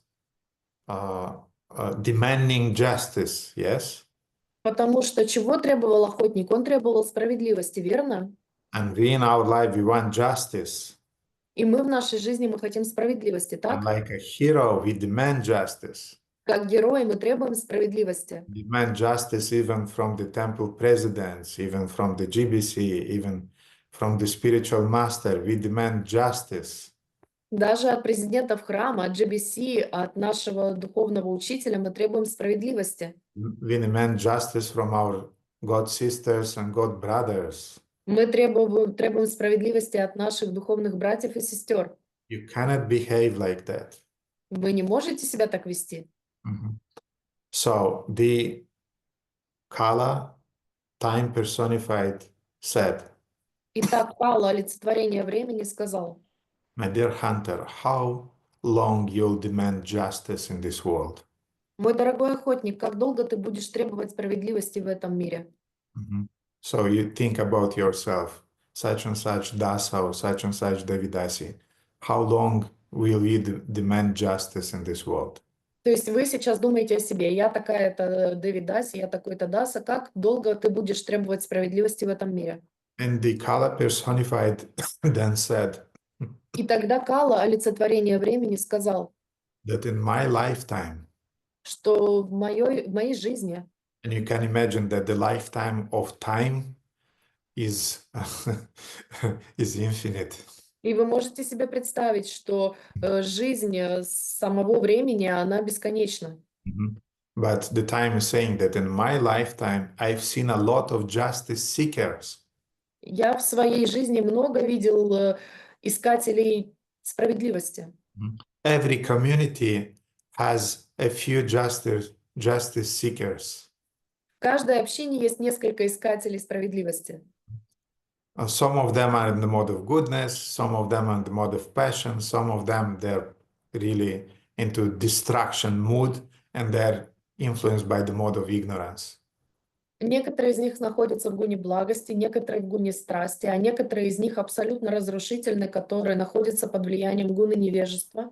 And poor organizers of the community, managers, anything that they would do, they would be criticized by those justice seekers. И бедные управленцы, бедные президенты общин, что бы они ни делали, все равно они будут раскритикованы этими искателями справедливости. So Kala is saying, I've seen a lot of justice seekers in my lifetime. Поэтому Кала говорит, я на всей своей жизни видел очень много искателей справедливости. But none of them could avoid punishment because of their own faults. Но никто из них не смог избежать наказаний за их собственные ошибки. Because each of them was looking for somebody guilty. Потому что каждый из них искал кого-то виновного. And because of that, they did not have time to see that their own guilt and their own faults. И из-за этого у них не было времени для того, чтобы найти свои собственные проступки и ошибки. And then Kala is saying that I don't have any hostile attitude towards anybody in this world. И тогда Кала сказала, у меня нет никакого недоброжелательного отношения к кому-либо в этом мире. I just bring the fruits of their own karma to the people. Я просто доставляю плоды собственной кармы людям. So if you want to blame somebody, then blame the karma of that boy. Поэтому, если вы хотите кого-то обвинять, обвиняйте карму этого мальчика. Don't blame me, don't blame the snake, don't blame death personified. Не обвиняйте меня, не обвиняйте змею, не обвиняйте олицетворение смерти. Only the boy's karma was the reason that he died today. Только карма мальчика была причиной того, что он сегодня умер. And me and death are just the executors of the law of karma. А я и смерть, мы являемся всего лишь исполнителями закона кармы. And if you want to destroy the pain of suffering, your karmic consequences, И если вы хотите разрушить боль от страдания кармических последствий, then resolve this problem at the root cause. тогда исправляйте причину коренную. Get rid of your desire to exploit the material world. Избавляйтесь от своего желания эксплуатировать материальный мир. So when Gautami, again, she was pious, when she heard these words of the Kala personified, she felt better. И Гаутами, будучи благочестивой, преданной, когда она услышала слова Калы, она утешилась. She stopped crying. Она перестала плакать. And she said to the hunter, "Oh hunter, so let this snake go away." И она сказала охотнику, пожалуйста, отпусти эту змею. You see, I'm not crying anymore. Видишь, я больше не плачу. My son died because of his own karma. Мой сын умер из-за своей собственной кармы. And I'm not guilty of his death. Я не виновна в его смерти. But I'm guilty of my grief. Но я виновна в своем горе. I'm guilty of my victim mentality, in other words. Другими словами, я виновата в своем умонастроении жертвы. So today I just received a letter that I wrote to myself some times ago, and I just forgot it. И сегодня я написал самому себе, нашел письмо, которое я написал самому себе какое-то время назад, я просто про него забыл. Забыла, потому Забыла. что Gautami. So I don't want to write such kind of letters to myself anymore. И я больше не хочу себе сама писать такие письма. And Bhīṣma continues to tell the story. И Бишма продолжает рассказывать эту историю. Yudhishthira, to console Yudhishthira, because Yudhishthira also had this victim mentality. Для того, чтобы утешить Юдхиштиру, потому что у него тоже был этот менталитет. That when Gautami said those words, then time disappeared from the sight. Что когда Гаутами произнесла эти слова, тогда Кала исчез. And then death personified also dissolved in the air, И также олицетворение смерти растворилось в воздухе. and taking advantage of the confusion, the snake also crawled away from the scene. И, пользуясь случаем, видя смятение, всеобщая змея тоже потихоньку уползла. Gautami calmed down, Гаутами успокоилась. and even the hunter, he felt in his heart a slight of enlightenment, a feeling that he never felt in his heart. И даже охотник в какое-то мгновение почувствовал просветление в своем сердце, его проблески, то, чего он раньше никогда не чувствовал. Can you imagine if the Kala personified is preaching to you, you have to feel something. Можете себе представить, что если олицетворение времени Кала лично вам проповедует, вы должны будете что-то почувствовать. So Bhishma continued Итак, Бишма продолжил. that, my dear King Yudhishthira, Дорогой мой король Юдхиштира, let go of your grief. отпусти свою скорбь. People go either to hell or to heaven as a result of their own deeds. Люди отправляются в ад или в рай в результате своих собственных поступков. You got involved into this war because you had to do your duty before Krishna. Ты был вовлечен в эту войну, потому что ты должен был выполнить долг по отношению к Кришне. It wasn't because of malice or revenge from your side. Это не было из-за мести с твоей стороны. You did not kill all those warriors. Ты не убил всех этих воинов. No, those warriors are just, they were reaping the fruits of their own deeds. Нет, эти воины, они пожинали плоды собственных действий, which were brought to them by the time personified by Kala. которые были доставлены им олицетворением времени Кала. So this little story has a moral. Итак, у этой маленькой истории есть мораль.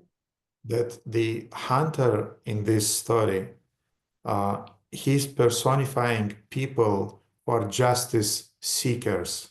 Что охотник в этой истории олицетворяет людей, которые ищут справедливость. Chronic justice seekers.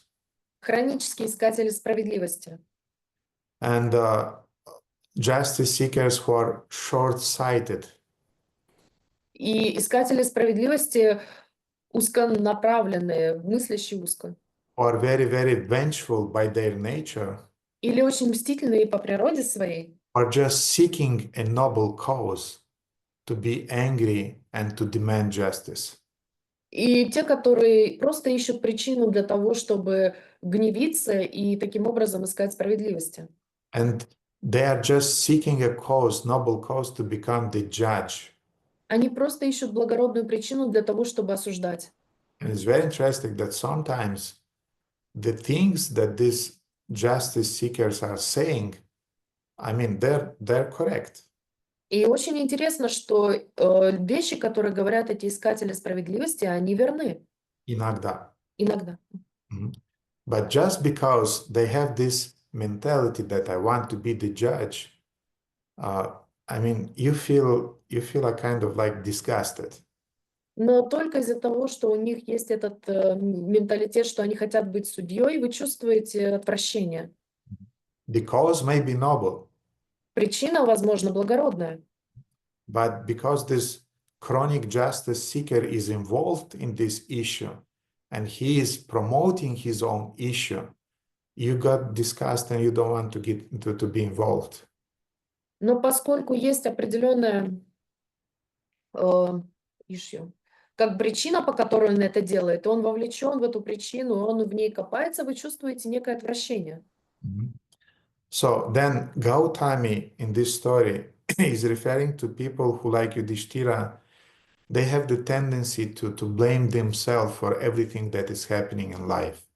А Гаутами, она представляет собой тех людей, которые постоянно винят себя за все, что происходит в этой жизни. Now, we have to have conscience. Итак, у нас должно быть сознание, осознанность. Нет, у нас должна быть совесть. Conscience. Conscience означает совесть. We have to have conscience. У нас должна быть совесть. And we have to feel guilty when we are doing stupid things. И мы должны чувствовать себя виноватыми, когда мы совершаем глупые вещи. But feel guilty for 10 minutes. Но чувствовать себя виноватым 10 минут, Нет, чувствуй себя виноватым или на виноватой. протяжении 10 минут, And then draw your lessons from the mistakes you have done. потом выноси уроки из тех ошибок, которые ты совершил, And then just leave and don't repeat the same mistakes. а потом просто живи и больше не повторяй таких ошибок. But no, we have the tendency to cry eternally Но for нет, the mistakes we have done in the past. у нас есть эта склонность вечно страдать из-за ошибок, которые мы совершили в прошлом. And we have to grieve and to blame ourselves.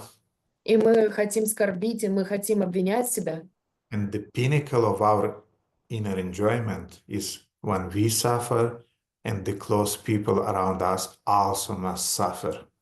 И у нас есть этот пик такой ситуации, когда мы сами должны страдать, и люди, которые нас окружают, близкие люди, также должны страдать вместе с нами. We should understand that this type of grief is in the mode of ignorance. Мы должны понять, что такого типа страдания, оно находится в гуне невежества. This type of grief is paralyzing us and is drowning us of creative energy. Такой вид страдания нас парализует и вытягивает нас из креативной созидающей энергии. Again, things are happening because of the law of karma. И еще раз, вещи происходят по закону кармы. And when some injustice is made to you, don't suffer excessively. И когда происходит какая-то несправедливость с вами, не страдайте чрезмерно. You have the right to become frustrated. У вас есть право быть расстроенным. You have the right to try to oppose the frustrating situation. У вас есть право противостоять ситуации, которая вас расстраивает. But do it shortly and then go on in your life. Но сделайте это коротко и продолжайте идти по своей жизни. So the general mentality of a devotee Итак, общий менталитет преданного in this sort of situations в такого рода ситуациях is nicely expressed by Lord Brahma in the famous Bhagavatam verse. очень красиво описан Господом Брамой в знаменитом стихе Бхагаватам. You have a clue what verse I'm referring to? У кого есть какая-то догадка, о каком стихе я говорю? Nobody. Okay. Никого.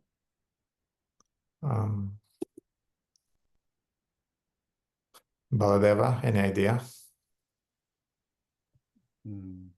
No, I see Premalata raise her hand. Oh, Premalata. Where is Premalata? Just a second to see her. There, Premalata. Care este versetul? Tenu campam, susami kshamano, punjarna evatma kritam vibakam, shridvadva purbir. Vidadhan namaste. Vidadam namaste. Jiveta yamukti. Nu știam mai bine, da. Jiveta yamukti pade sadaya bak. Mulțumesc. Yes, this is the verse. Every devotee should know this verse. Да, это стих, который должны знать все преданные. 10:14:8 from Srimad Bhagavatam. 10:14:8 из Шримад Бхагаватам. My dear Lord, one who earnestly waits for you to bestow your costless mercy upon him. Мой дорогой Господь, тот, кто смиренно ждет, когда ты прольешь на него свою беспричинную милость.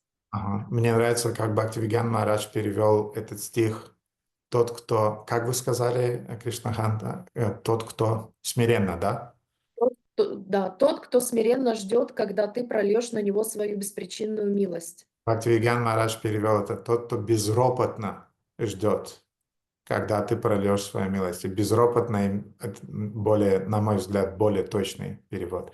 Anyway, it's a Russian translation. Bhaktivinoda Maharaj translated it in a more nice way than the translation they have in the Bhagavatam. So Maharaj translated it in a way that it sounds like the one who is not rebellious, or the one who is not retaliating for things that are happening with him. So not just humbly tolerates, but who is not retaliating for things that are happening with him, and waits for you to bestow your costless mercy upon him, all the while patiently suffering the reactions of his past misdeeds and offering you respectful obeisances with his heart, words, and body, is surely eligible for liberation, for it has become his rightful claim.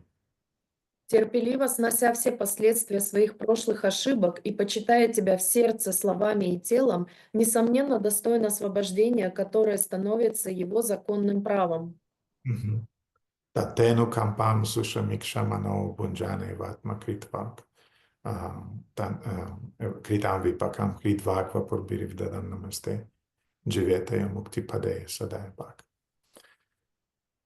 So, in other words, that's what exactly Bhīṣma was trying to teach Yudhishthira. И другими словами, это то, чему Бхишма пытался научить Юдхиштиру. That's what Bhīṣma is trying to teach us also through his words in Śrīmad Bhagavatam. И это как раз то, чему пытается научить Бхишма также и нас через его слова в Шримад Бхагаватам. When he is speaking about the eternal time that is behind all the things that are happening. Что за всем стоит время вечное, которое находится за всеми вещами, которые происходят в этом мире. And the time who is Krishna personified, sending us the reactions for the deeds that we have done in the past. Время, олицетворением которое является Кришной, который сам лично преподносит нам плоды наших прошлых деяний. So, thank you very much, dear devotees, for being patient listeners. И спасибо вам, дорогие преданные, за то, что вы были терпеливыми слушателями.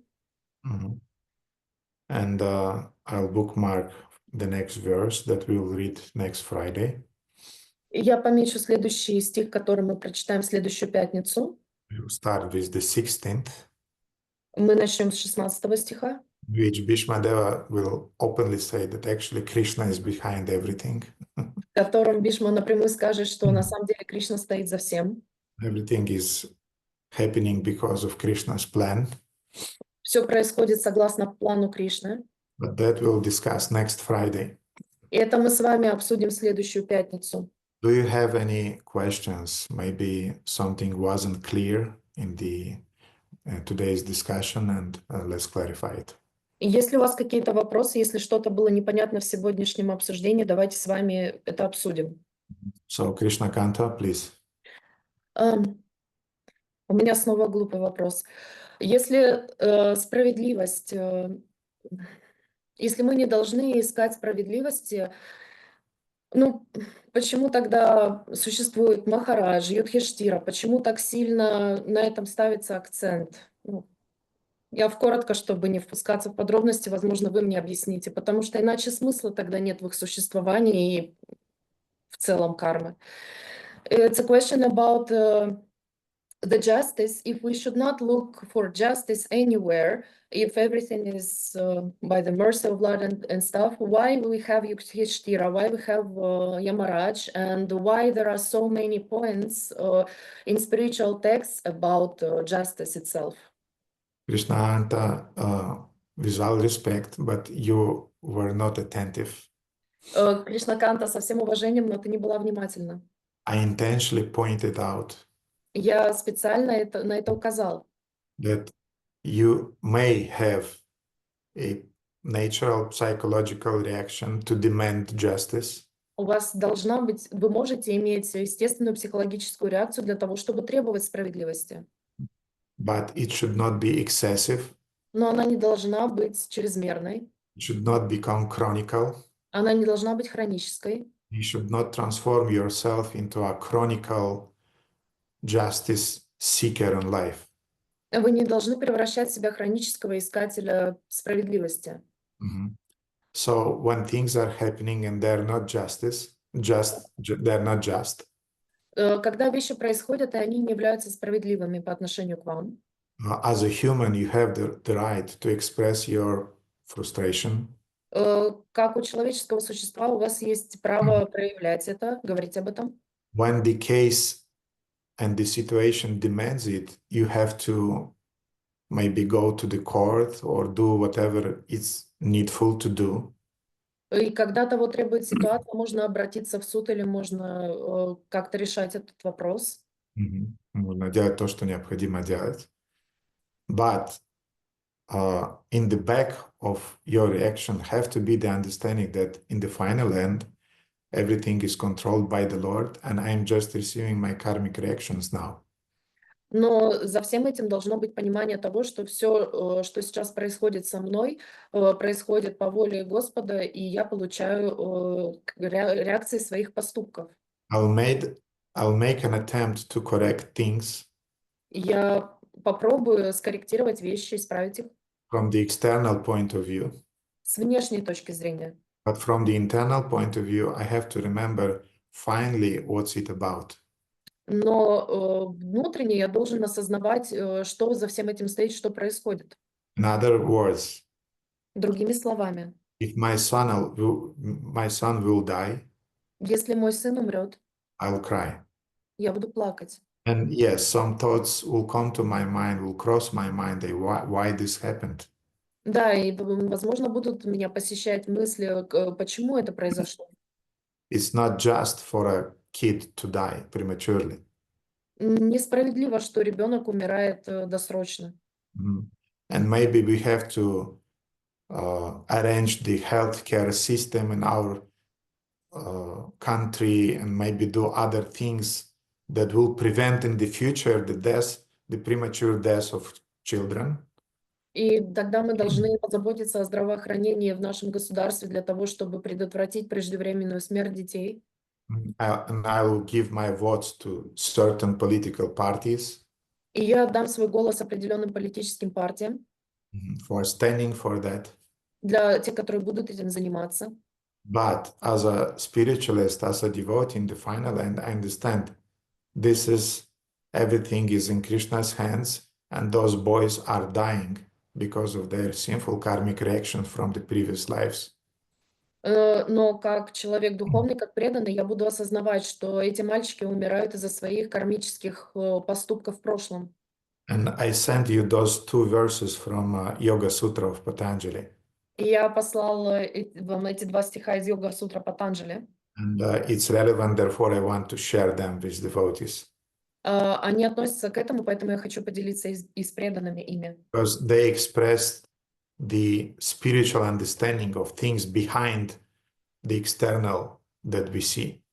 Потому что они объясняют понимание за материальными вещами, которые мы видим. So Yoga Sutra 213 is saying, Итак, Йога Сутра 2.13 говорит: Sati mule tadvipako jati ayur bhoga. Our birth, jati, longevity, ayur, and good and bad experiences of life, bhoga. These three are already predetermined even before coming out of the mother's womb. Наше рождение, джати, долголетие, аюр и хорошие и плохие переживания жизни, бхога, эти три вещи уже предопределены еще до выхода из утробы матери. Then the second verse, 14, is saying, А потом 14 стих следующий говорит: because of virtue and vice, this birth, lifespan, and experience produce pleasurable and painful experiences. из-за добродетели и порока эти вещи, рождение, продолжительность жизни и опыт, производят приятный и болезненный опыт. So the three major karmic fruits that we receive in our lives То есть три главных кармических плода, которые мы получаем в нашей жизни, that are already predetermined even before coming out of the womb of our mother. которые предопределены еще до выхода из утробы матери. The first one is jati. Jati means our birth, Первое — это джати, означает наше рождение. or the life form that we acquired. Или форма жизни, которую мы принимаем. Woman, man, Мужчина, женщина, demon, demigod, демон, полубог, human, animal, человек, животное. so on. и так далее. then we are not choosing our parents. Потом мы не выбираем своих родителей. Moksha Gurumata often is saying, why did I choose my parents? Мокшарупа Гурмата часто говорит, почему я выбрала своих родителей? You did not choose your parents. Ты не выбираешь своих родителей. Krishna gave you the parents to teach you something. Кришна дал тебе твоих родителей для того, чтобы чему-то тебя научить.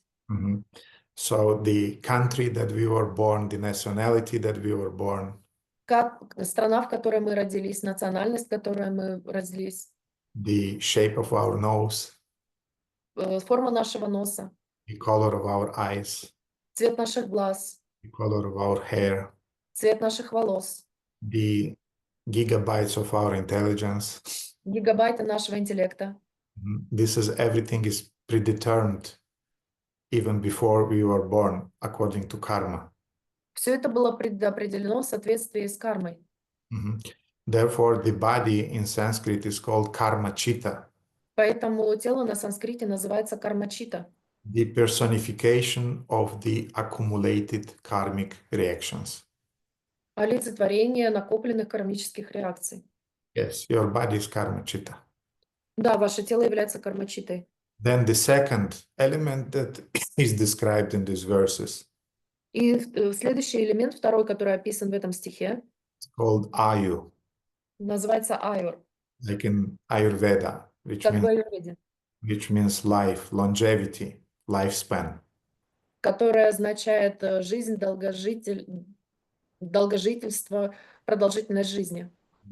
And it includes also, besides longevity, it also includes И помимо долгожительства, это продолжительности жизни, оно включает в себя, how healthy we are, насколько мы здоровы, the quality of peace that we feel in life, качество умиротворения, которое мы чувствуем в жизни, the level of intelligence also. уровень интеллекта также.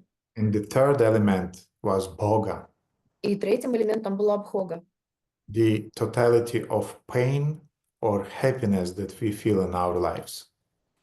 сумма счастья или несчастья, которое мы чувствуем в наших жизнях.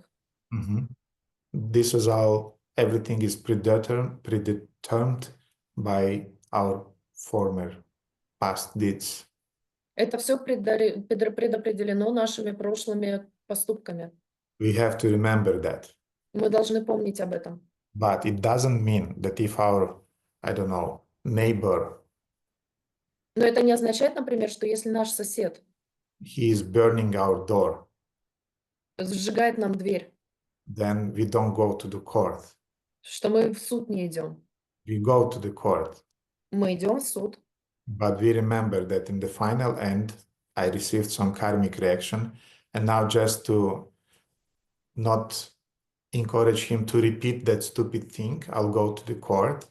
But if I'm winning in the court, fine. If I'm not winning in the court, also fine, because I just received a letter that I wrote many lifetimes back.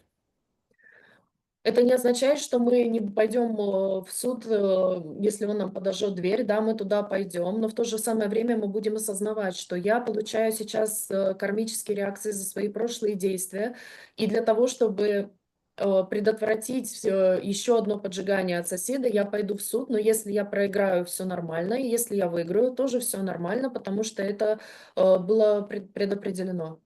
I'll do my human duties Я буду исполнять свои человеческие обязанности. without inner attachment, hate, or repulsion.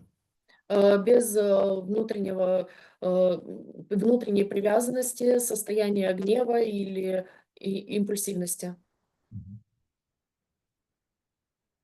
So you're happy with the answer, yes, Krishnakant? Very, very happy. Очень довольна ответом, спасибо. Okay, I'm happy that you are happy.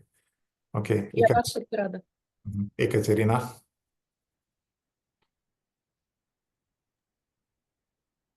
Харе Кришна, дорогой Гурудев, дорогие преданные, пожалуйста, примите мои поклоны, вся слава Шриле Прабхупаде. Частично уже услышала ответ на вопрос, но хочется больше ясности, потому что я понимаю, что сколько я слышу и рассуждаю на тему того, ну вот для меня это какой-то треугольник: своя воля, воля Кришны на меня и кармические реакции. Все-таки у меня нет какого-то вот успокоения в этом понимании. И если стараться как-то адекватно сформулировать вопрос, может быть, он будет звучать так, как различить состояние принятия сейчас у меня или состояние жертвы.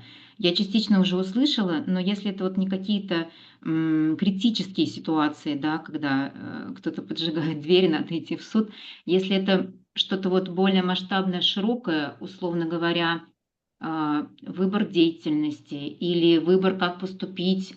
Ну, не знаю, первый пример, который приходит в голову, мало денег, и я как матаджи там, это абстрактный пример, мало денег, я как матаджи должна решить, я смиряюсь со своей судьбой и верю в мужа, или я иду сама зарабатывать. Ну, это просто пример, да, что это что-то более широкое. Вот как мне понять, сейчас вот у меня состояние, если я решаю, что я принимаю свою судьбу, да, я принимаю, что я думаю, что я принимаю, что Кришна дает, действительно ли я приняла, или все-таки я в состоянии жертвы, что, ну, вот ситуация такая, моя карма, моя астрология, моя аюрведа такая. Вот я немножко не до конца уверена, что я всегда честна с собой в такие моменты. Как понять, как быть с собой, ну, честным, и что это на самом деле, это мое принятие, я его, правда, уже натренировала, или все-таки я себя обманываю и, ну, как бы притворяюсь преданной, а на самом деле я просто опять играю в жертву, потому что такие игры, они правда есть, они очень часто есть. So the question was already answered in a way by Gurudev. Mataji is asking about our own will of Krishna or karmic reactions, and this game of those, because it's very hard to distinguish where is the state of acceptance and where is it's very thin fringe with the state of victim about which Gurudev was saying. And when it comes to someone puts on fire your door, it's understandable. But when we go to some more big situations, like to choose your profession or to do some major deed, what we should do. For example, a very wise example about Matajis, when you don't have enough money and you have the belief in your husband, or you have to go and work by yourself. So is it the will of Krishna, or is it the state of a victim? This is my karma, this is my Ayurveda, this is my astrology. So you have to be very honest with yourself in this regard, to not go into this state of victim, or in other case, to not impose yourself to be a devotee when actually you are just victimizing yourself. So how to distinguish all this? As I said, we have two considerations that we have to keep in mind when we are taking decisions in life. Как я уже сказала, у нас должно быть два главных принципа, которые мы принимаем во внимание, когда мы что-то решаем в своей жизни. One consideration is the karma, karmic reactions. Первое — это кармические реакции, The second one is dharma. а второе — это дхарма. Dharma means duty. Дхарма означает обязанность. So in other words, Ekaterina, you try to understand your duty and what's proper for you to, according to your duties.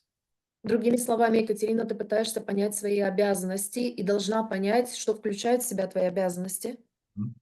And what is your duty, and what is your just tendency to remain caught in this victim mentality.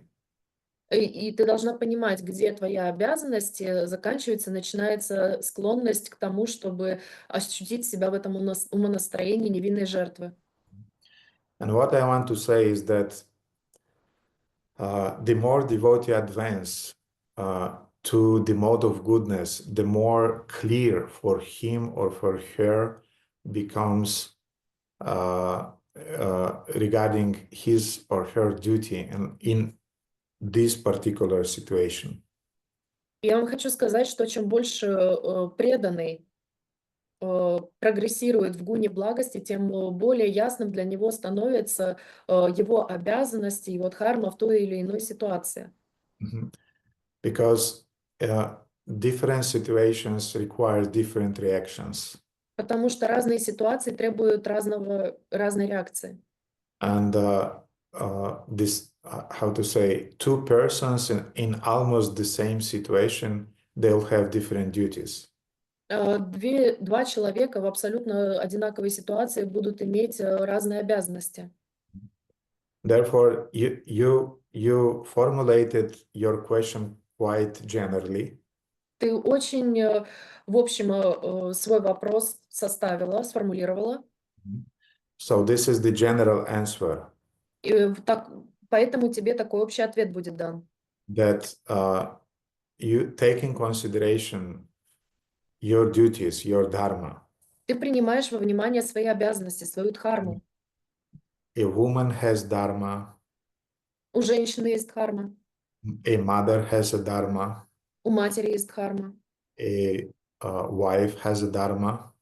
У жены есть дхарма. Then don't forget, you as a devotee also have a dharma. И не забывай, что у тебя, как у преданной, также есть дхарма. Then you, as a citizen, you also have a dharma. И как у гражданина, у тебя тоже есть дхарма.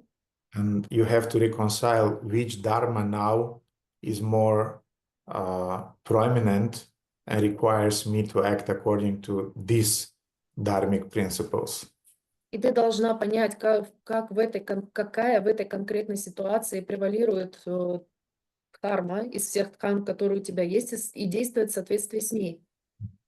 The more experienced is a devotee, the more clear is for him or for her what is her duty now in this certain situation. Чем более продвинут преданный, тем лучше он видит, как ему действовать в той или иной ситуации конкретной. And till we will come to that level, И пока мы до того уровня не дойдем, don't be shy to address the devotees who have this sense of duty and the mode of goodness in life to take their advice. не стесняйся подходить к преданным, которые достигли этого уровня гуни благости, и они осознают свою ответственность, свои обязанности, и они поделятся с тобой своим советом. Don't be shy to address devotees who are your well-wishers, Не стесняйся спрашивать преданных, которые являются твоими благожелателями, who are not envious of you, которые тебе не завидуют, and who are really advanced. и которые по-настоящему являются продвинутыми. Their advice will teach you to stand on your proper legs in life and in time to take your own decisions according to your dharma. И такие преданные помогут тебе встать на ноги, стать более продвинутой и самостоятельно в будущем принимать правильные решения в соответствии с твоей дхармой. They'll tell you that, Ekaterina, now you are turning on your victim mentality. Они тебе скажут: Екатерина, сейчас ты включаешь свой менталитет жертвы. Or, I don't know, for example, Prana, now you are turning on your hero mentality, you want justice and this and that. Или Прана, Прабху, сейчас ты включаешь свое умонастроение героя в этой ситуации и ищешь справедливости.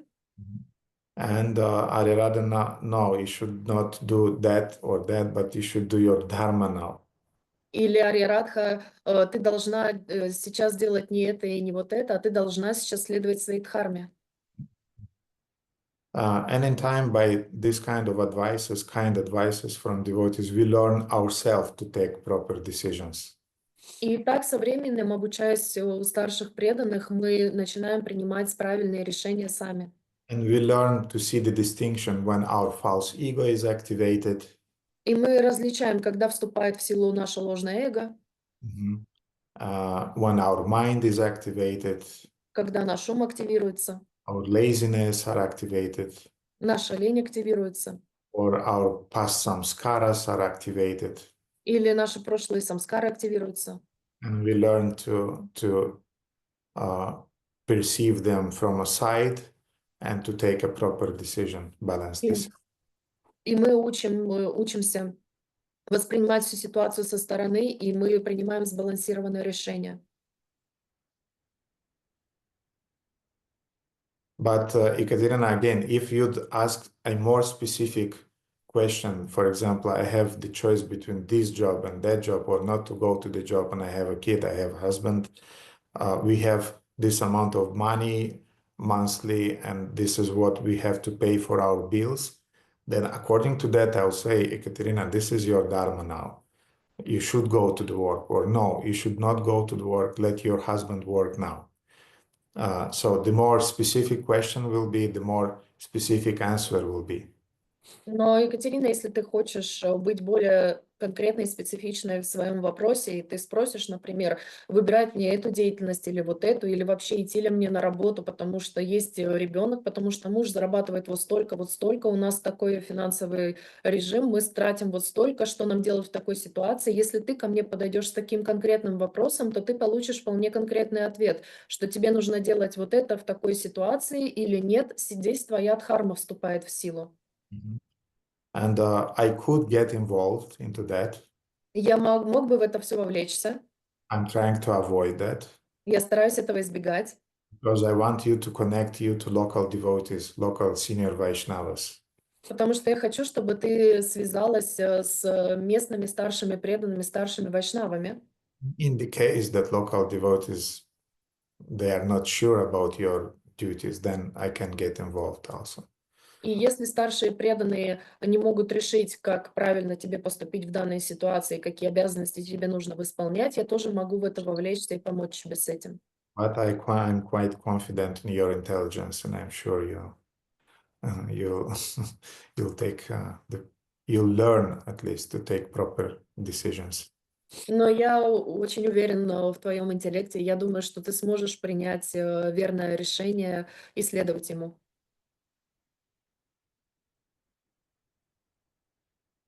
Спасибо большое. На самом деле, ну, пока нет внешней какой-то конкретной ситуации, но в уме почему-то есть тревога, ну, как вы уже сегодня говорили, за прошлое. И вот она тревожит, и мне надо было услышать и то, что вы сегодня в лекции сказали, и то, как вы отвечаете на вопросы, на мой и других преданных. Вот. Ну, то есть какие-то процессы происходят в уме, что-то идет. Спасибо вам большое. Спасибо, Eva.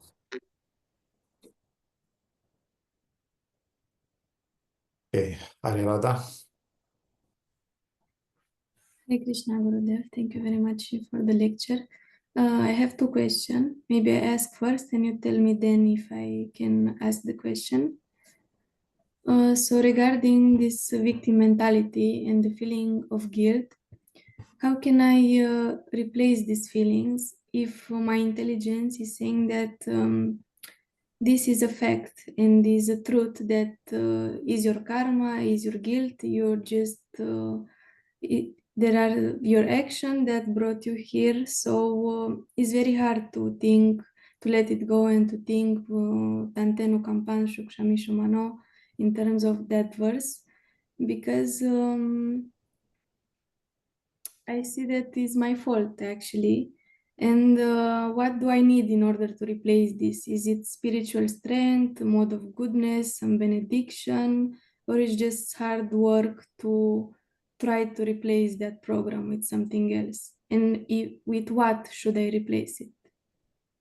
Some fasts, some penances, some staying on one leg in the fire. Okay, Krishna Kanta, please translate it.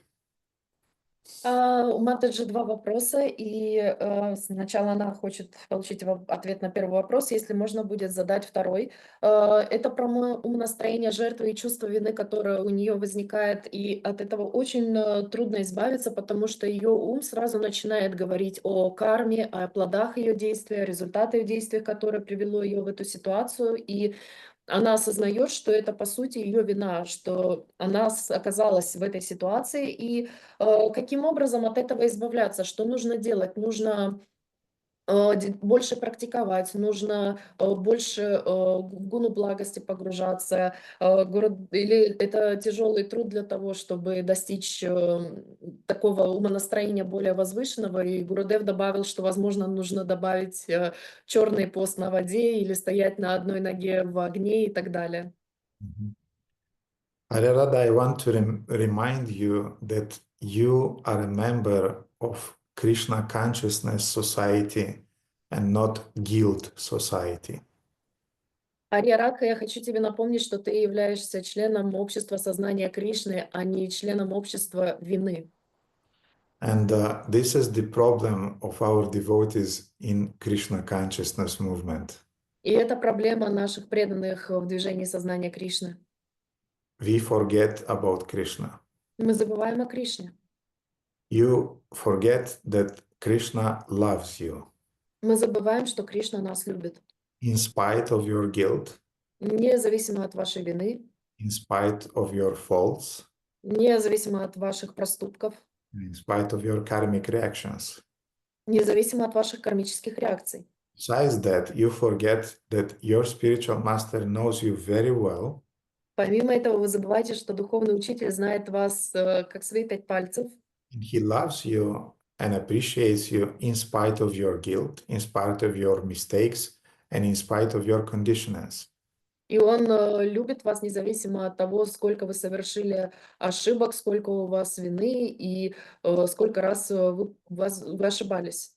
And there is a nice expression in Russian which is hardly can be translated.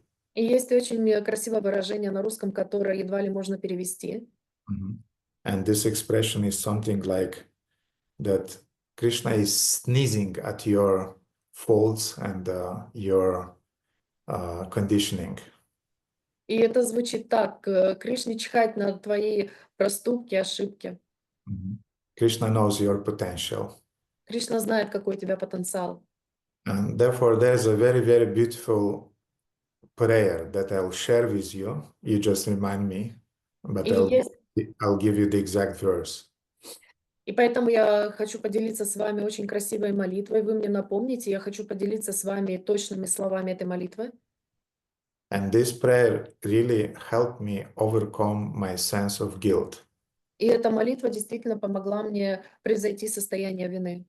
And I want to say, many times in my Krishna consciousness, I felt guilty. И я вам хочу сказать, что много раз в сознании Кришны я чувствовал себя виноватым. I felt guilty when, as a counselor, I could not help my counselee. Я очень чувствовал себя виноватым, когда я не мог помочь своим подопечным, когда я был наставником. I felt guilty when, as a temple president, I could not solve some issues in the community. Я чувствовал себя виноватым, когда я в качестве президента общины не мог решить какие-то вопросы. I felt guilty when, as a spiritual leader, I had my own faults. Я чувствовал себя виноватым, когда я как духовный лидер, у меня были какие-то свои проблемы. And I want to say that this sense of guilt is always there. Я вам хочу сказать, что это чувство вины, оно всегда присутствует. But it should help us to maintain our conscious. Но это должно помогать нам сохранять осознанность. And at the same time, it should not paralyze us. И в то же самое время это не должно нас парализовать. A certain degree of guilt is normal, but it should not be exaggerated. Определенный процент вины, он помогает, но он не должен быть допустим, но он не должен превалировать. And therefore, again, Krishna is loving his devotees in spite of our faults. Поэтому еще раз, Кришна любит своих преданных, несмотря на наши ошибки. Вопреки. And the spiritual master has the same attitude. И у духовного учителя такое же отношение. Because he is seeing the potential. Потому что он видит потенциал. And the prayer that has helped me during the years to get rid of this sense of guilt is the following prayer of Yamunacharya. И эта молитва, которая мне помогла на протяжении стольких лет избавляться от чувства вины, это молитва Ямуначарьи, она следующая. На дharma nishtosmi на чатмаведи, на бхактимамствашчара наравиндам, акинчано на нягатих шараня тватпадамулам шаранам прапади. На dharma nishtosmi means I don't know what is dharma. Это означает, я не знаю, что такое дхарма. Nishta means I'm not steady even if I know I'm not steady in my dharmic duties. Ништа означает, что даже если я знаю об этом, то я не последователен в своих кармических обязанностях. Nachatma Vedi, I forget about being an eternal soul and I identify with my body. Я забываю, что я обусловленная душа, и я идентифицирую себя со своим телом. Beside that, na bhakti charanaravinam, I even don't have proper devotion to your lotus feet. И помимо этого у меня даже нет достаточной преданности твоим лотосным стопам. Akinchana means that I even from the material point of view, I'm nothing. Акинчана означает, что даже с материальной точки зрения я являюсь ничем. But in spite of all of those disqualifications, Но несмотря на все эти дисквалификации, Nanya Gatik Sharanya, I still don't have any other shelter. у меня нет другого прибежища, кроме тебя. Tvatpada Mulam Sharanam Prapadya. Therefore, I'm surrendering to you completely. Поэтому я полностью предаюсь тебе. So when your toxic mind is activated Поэтому, когда ваш токсичный ум активируется, and he is poisoning you from inside, и он отравляет вас изнутри, draining you from your creative energy, иссушает вашу созидательную энергию, tell him, so what? Yes, I'm fallen, so what? скажите ему: да, я падший, что с того? Yes, I'm not qualified, so what? Да, я не квалифицирован, и что дальше? Yes, I'm receiving my karmic reactions, so what? Да, я получаю свои кармические реакции, и что дальше? In spite of that, Guru Krishna loves me and I'm serving and I'm surrendering to them. Вопреки этому мой гуру и Кришна любят меня, и я предаюсь им, я следую им. And this means to be Krishna conscious and not guilt conscious. И это означает быть осознанным о Кришне, а не быть осознанным о вине. Therefore, dear devotees, it's addressed not only to Arirada, because everybody has this tendency. Поэтому, дорогие преданные, я сейчас обращаюсь не только к Ари Радхе, но есть у всех преданных эта склонность. You are members of Krishna conscious society, not guilt society. Вы являетесь членом сознания Кришны, а не членом сознания вины. And as my Guru Maharaj is saying, and your Param Gurudev often is saying, И как мой Гуру Махарадж говорит, ваш Парам Гурудев часто, he's saying that Prabhupada almost never spoke about anarthas. что Прабхупада практически не говорил никогда об анартхах. Nowadays, we have these long seminars, anarthas such and such, the color such and such, the weight is 300 grams or 500, like, like doctors when they are making this deception, what is it called? After the death, the doctors are making this autopsy, yes. Да. Yes, and they're weighting the weight of the heart or of the liver because of those weighting, you can understand the cause of the death. So sometimes devotees, they're too technical about anarthas, about you have lust, you have anger. Итак, Шрила Прабхупада никогда не говорил об анартхах, как говорил наш Парам Гурудев, Гуру Махарадж. А сейчас у нас есть огромные длинные семинары, на которых мы можем обсуждать очень дотошно цвет, сколько она весит, 300 граммов, какого цвета это анартха, и как... Подобно патологоанатому на аутопсии, мы внимательно вырезаем и взвешиваем как сердце или как печень, потому что они должны понять причину смерти. Точно так же и мы сейчас поступаем. Ах, вот у тебя есть похоть или у тебя есть гнев, и это было точно определено. Listening to those technical seminars, the only sense that it is creating in devotee's heart, the sense of guilt. И слушая эти технические лекции, семинары по поводу анартх, это вызывает у преданных только одно в сердце, и это вызывает чувство вины. Therefore, Prabhupada was positive in his preaching, not negative. Поэтому Прабхупада в своей проповеди был позитивным, а не негативным. And Yes, we have to know the anarthas. Bhaktivinoda Thakur is describing them. Да, мы должны быть осознанными об анартхах. Бхактивинод Thakур их описывал. Vishwanath Chakravarti Thakur also is describing them. И Вишнавата Чакраварти Thakур, он также их описывал. But we should not transform our Krishna consciousness into anartha consciousness. Но мы не должны трансформировать наше сознание Кришны в сознание анартх. Like Bhaktisiddhanta Saraswati explained, Как объяснял Бхактисиддханта Сарасвати, that our path contains two elements. что наш пропуск содержит два элемента. Наш путь. Путь. Мгм.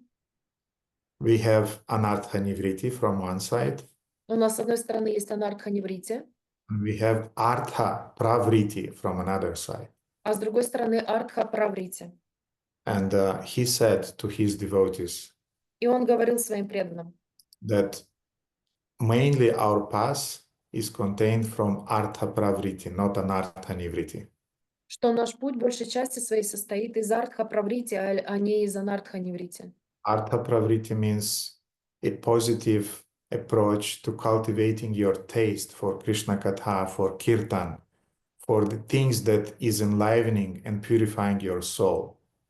И артха праврити означает сознательное культивирование вкуса к сознанию Кришны, Кришне Катхе, к Киртану, то, что может очистить ваше сердце. And to the degree that you'll acquire a deep taste for Kirtan, for Krishna Katha, for listening about Krishna's pastimes, to that degree you'll get rid of your anarthas. Don't worry, it will happen. И в той степени, в которой мы будем развивать чувство вкуса к сознанию Кришны, Кришне Катхе, Киртанам и к слушанию о прошлых играх Кришны, с той степени будет очищаться наш ум и наше сознание от тех самых анартх. Не беспокойтесь об этом, это произойдет. So you've been at that seminar that I gave a few months before about our inner toxic critics. I gave it here in Bucharest. Вы были на том семинаре, который я здесь проводил в Бухаресте, о нашем внутреннем токсическом критике. So you have to kill that critic inside of you, and you have to grow up a devotee inside of you. Вы должны убить, извести этого внутреннего критика в себе, и вы должны взрастить преданного. Maybe it sounds a little bit harsh to kill it. Возможно, звучит несколько грубо убить его. Okay, starve him to death then. Хорошо, тогда голодом его изморите. Don't feed him. Не кормите его. Feed your devotee inside. Кормите своего внутреннего преданного. And for that, always remember that Krishna loves you, devotees love you, your spiritual master loves you. И для этого нужно помнить, что ваш духовный учитель любит вас, Кришна любит вас, преданные вас любят. And Akinchana Nanyah Gatik Sharanya.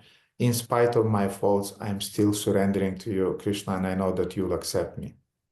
И вопреки этому я знаю, Кришна, что ты меня любишь и что ты меня принимаешь. We don't believe often that Krishna is a loving God. Часто мы не верим, что Кришна является любящим Богом. We think that this is a too Christian concept. Мы думаем, что это слишком христианский концепт. But no, Krishna consciousness is about bhakti.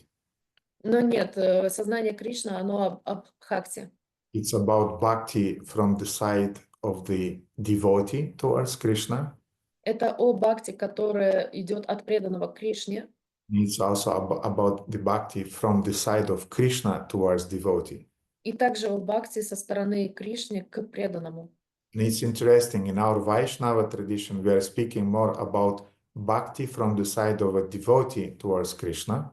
И очень интересно, что в нашей вайшнавской традиции мы говорим больше о бхакти, которая идет от преданного к Кришне. And in the Christian tradition, they are speaking more about bhakti from the part of Christ, of God, towards the jiva. А в христианской традиции говорится больше о бхакти, которая идет от Бога к дживе. But if we carefully study Srimad Bhagavatam, we will see that Bhagavatam is keeping a very, very fine balance between these two. Но изучая Шримад Бхагаватам, мы осознаем и видим, насколько точно соблюден этот хрупкий баланс, и он очень точно поддерживается.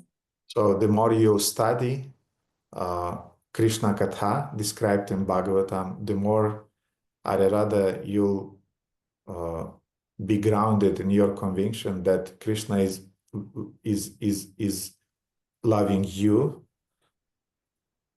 Поэтому, Ария Радха, чем больше ты будешь изучать Кришна Катху в Шримад Бхагаватам, тем больше ты углубишься и обоснуешься в том убеждении, что Кришна любит тебя.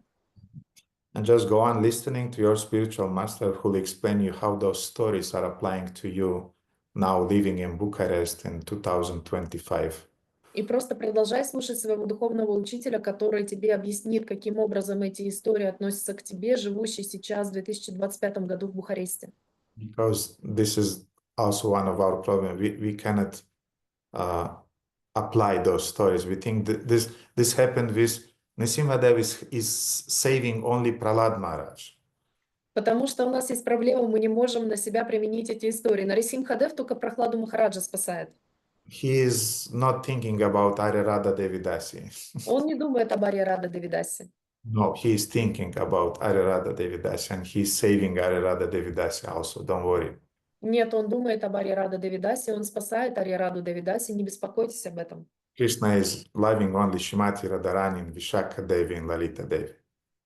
Кришна любит только Шримати Радарани и Вишака Деви, Лалита Деви. No, Krishna is loving Arirada Devidasi also. Нет, он также любит Ария Радха Девидаси.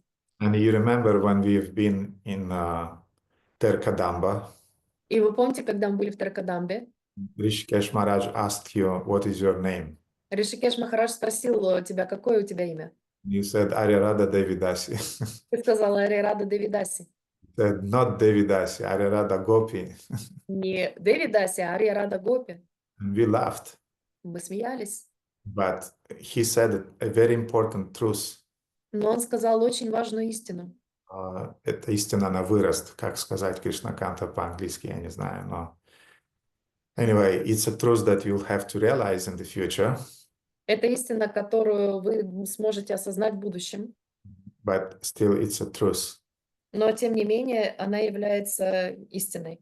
So now the point is, don't worry, Krishna loves you in spite of your shortcomings, and don't be mental, don't feed that inner critic, and be positive in your Krishna consciousness, and be happy in your service. Поэтому не взращивай в себе этого внутреннего токсичного критика, будь внимательной, будь осознанной о Кришне.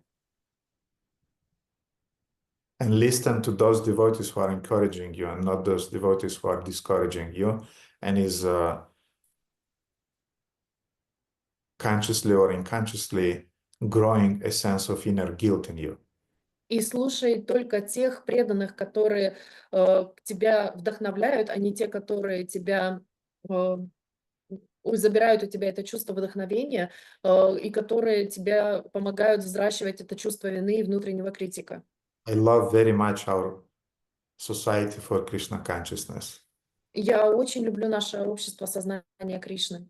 To remain in our Krishna consciousness society,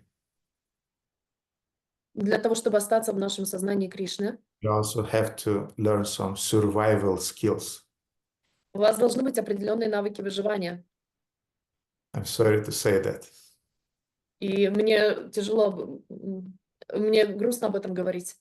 But one of the surviving skill to remain in Krishna consciousness Но один из навыков выживания для того, чтобы остаться в сознании Кришны, please always avoid those who are criticizing you because of their envy. пожалуйста, избегайте тех, кто вас критикует из-за зависти. Please always search the association of Svajatiya Syasnigde Sadhu Sangha Svatovare. Пожалуйста, всегда ищите общество, Those who are senior than you, a little bit at least. те, кто старше вас хотя бы немножко, Those who are Svajatiya have the same aspiration in devotional service and in the service to Guru and Krishna. те, кто находится на том же уровне и в том же сознании служения духовному учителю Кришне, And those who are sympathetic towards you. и те, которые вам симпатизируют. This will guarantee that you'll survive in your Krishna consciousness. И это гарантирует вам то, что вы выживете в сознании Кришны. And you'll not drown yourself in your guilt consciousness. И вы не утопите себя в своем чувстве вины. Because some insensitive devotees, they'll feed your sense of guilt. Потому что некоторые бесчувственные и преданные, они будут вас укоренять в вашем чувстве вины.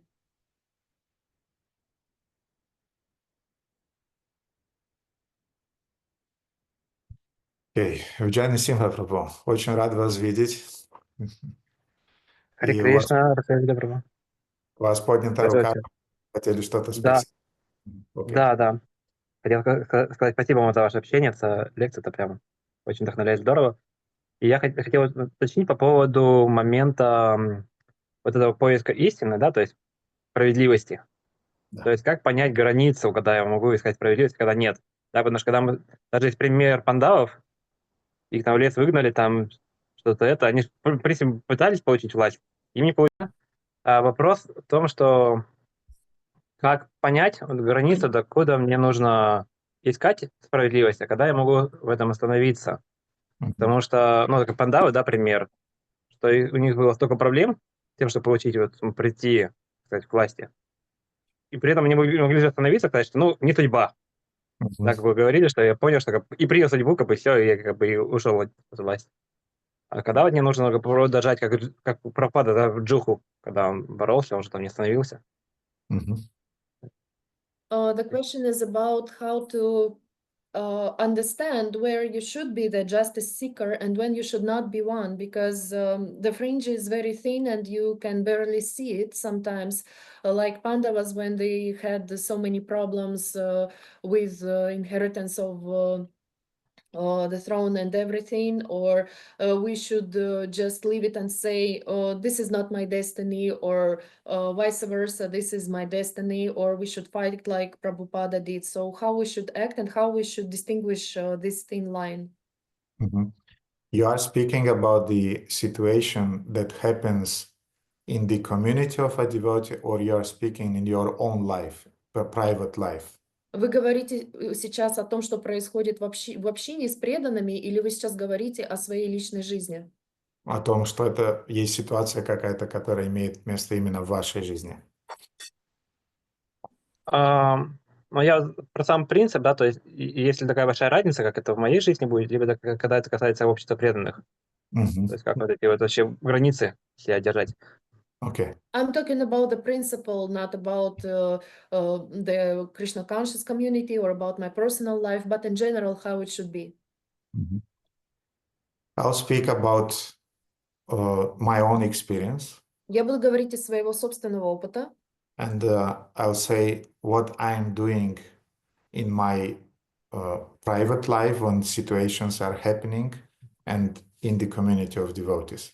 И я вам расскажу, что происходит, когда в моей жизни происходят личные такие ситуации, и когда происходят в общине с преданными такие ситуации. So I stop demanding justice exactly in the moment when I feel that I am losing my inner peace. Я перестаю искать справедливости в ситуациях, когда я чувствую, что я теряю внутреннее спокойствие. В моей личной жизни. So there are sometimes situations with the neighbors. Иногда есть ситуации с соседями. Sometimes there are situations with some people who are parking their cars on your parking lot. Иногда ситуации происходят, когда кто-то паркуется в твоей парковке личной. And yes, sometimes I was calling police. И да, иногда я вызывал полицию. And sometimes you can call the police, you don't call the police. I mean, people are so insensitive that they're paying fees, but they don't care. И иногда люди настолько бесчувственные, отрешенные, что вы вызываете полицию, не вызываете, они просто платят штраф и живут дальше. So, and if I feel that I'm losing my inner peace, is that then that's the red line that I'm not crossing anymore. И если я чувствую, что я теряю свое внутреннее спокойствие и равновесие, то для меня это красная линия, через которую я не переступаю. And then I accept this is Krishna's will. И я тогда говорю, это воля Кришны. I accept it and I'm just going on doing my duties in my life. Я принимаю это, и я продолжаю исполнять свои обязанности в этой жизни. Because life is not about fighting. Потому что жизнь не о том, чтобы сражаться. Life is about cultivating my taste for the holy name, for the Bhagavatam, for Seva. Жизнь, она о том, чтобы развивать вкус к святому имени, к Бхагаватам, к Севе. Mhm. Then we have the situations in our communities. А потом у нас есть ситуации, которые происходят в наших общинах. Mhm. And I also have a red line there. И там у меня тоже есть красная черта. Sometimes we have to demand justice. Иногда мы должны требовать справедливости. Mhm. And because of our demanding of justice, things starts to improve. И тогда все начинает приходить в норму только от того, что мы начинаем требовать справедливости. But sometimes when we are too demanding Но иногда, когда мы слишком требовательны, and devotees becomes sad и преданные расстраиваются, and the atmosphere becomes heavy, it becomes, I'm not using the word toxic, but it becomes heavy, it becomes too surcharged with heavy emotions. и тогда атмосфера становится очень напряженной. Я не буду использовать слово «токсичный», потому что просто чувствуется тяжесть в воздухе, как вся атмосфера наполняется напряжением.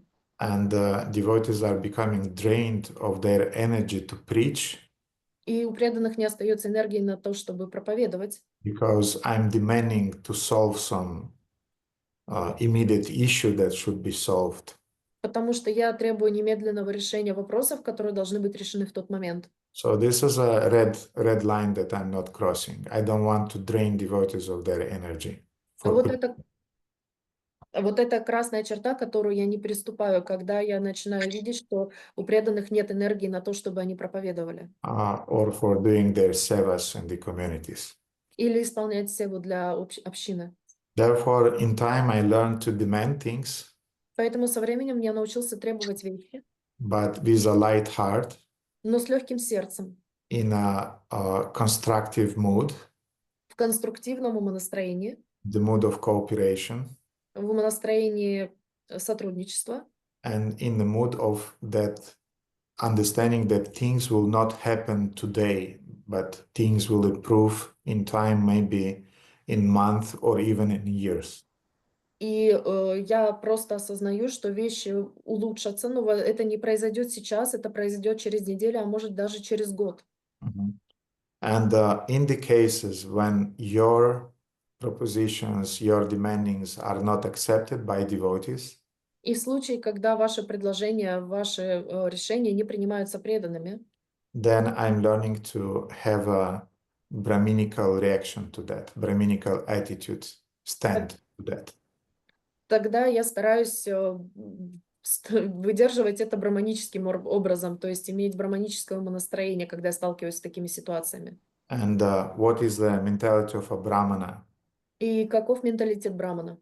He is giving suggestions, Он предлагает, he is giving advice, он советует, but he's not attached to the implementations of his advices. но он не привязан к тому, чтобы его советы претворяли в жизнь. He has done his Brahminical duty, Он исполнил свой брахманический долг, but he is not interfering with the free will of the person to whom he gave the advice. но он не вовлекается в свободу воли человека, которому он дал этот совет. So that's my stand and my, how to say, my own position regarding how to solve this kind of situations when we have to demand some justice, but at the same time we should not cross some certain line. И такова моя позиция, мое мнение по этому вопросу, когда мы должны что-то требовать, когда мы должны искать справедливость, но тем не менее мы не должны пересекать эту красную линию. Джани Симха Прабhu, что-то еще по этому поводу? Ну, я хотел уточнить, да, правильно понял, то есть вот эта красная линия, это как раз-таки пока это не мешает либо моей духовной практике, да, либо чужой духовной практике. Да. Если это начинает мешать, то как бы тут уже надо остановиться. Да. If I understood Всё. correctly, this red line is something that interferes with my spiritual practice or with spiritual practice of the other people. Yes, it is so. And don't forget one thing.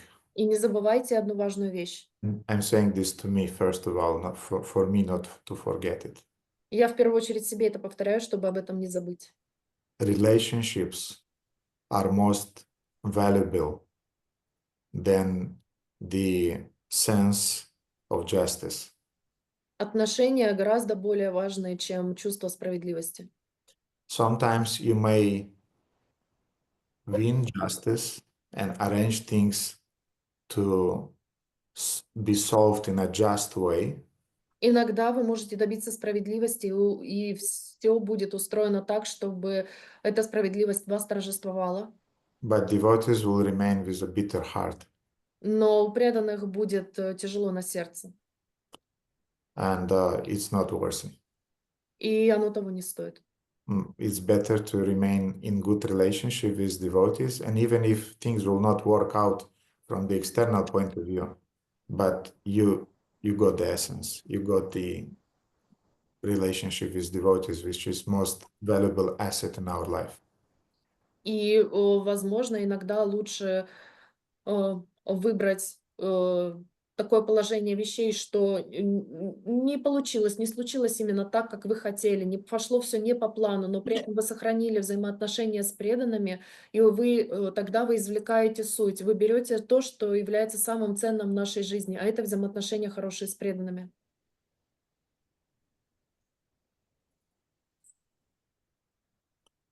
Харе Кришна, большое спасибо.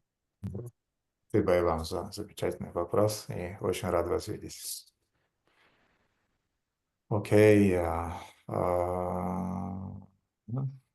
Mataji Chandramala. Hare Krishna Gurudev, dear devotees, please accept my humble obeisances. All glories to Srila Prabhupada, all glories to you. And the question of Arya Radha and VEDICE was very relevant to you.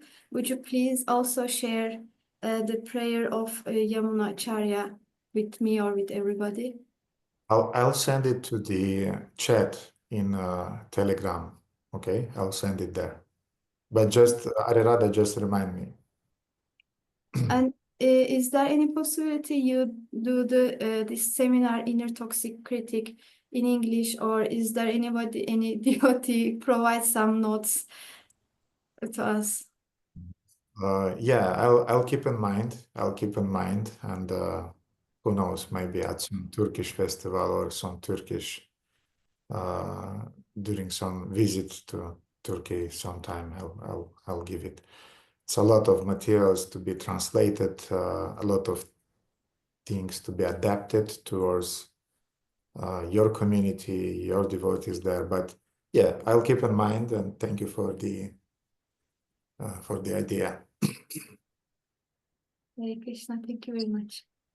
Чандрамала Матаджи попросила, чтобы дали нам молитву Ямуначарьи. Гурудев скинет ее в чат, он попросил Арирадху, чтобы она ему об этом напомнила. Чандрамала также попросила лекцию о внутреннем токсическом критике, если кто-то может дать заметки или перевести. Гурудев сказал, что, возможно, на турецком фестивале, потому что материала очень много, чтобы его переводить.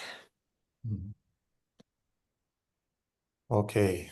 So seems to be there are no hands anymore. Arirada, yes, you had some further questions. Yes, let's finish with them. Yes, thank you very much, Gurudev, also for your answer to my first question. The second question, I have a speculation. I don't know if it's such thing in Shastra, but I was thinking during the lecture and also during all your responses. So we are here in material world, and we're playing the cosmic play, which ultimately is Krishna's will. And if he's absolute, there has to be like a good happy people also, there has to be a place where people are suffering.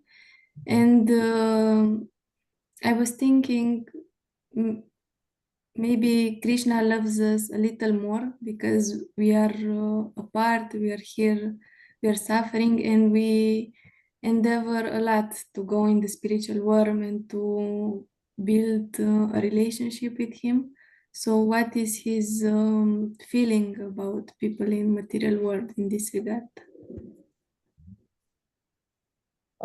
Надеюсь, что я тоже услышала правильно. Матаджи сказала, что она спекулирует по поводу того, что мы находимся здесь в материальном мире, и все вместе играем в этой космической игре, организованной Кришне, где мы можем страдать или быть счастливы. Но я думаю, она думает, что Кришна все-таки любит нас немного больше, потому что у нас есть столько возможностей для того, чтобы развиваться, становиться ближе, идти в духовный мир.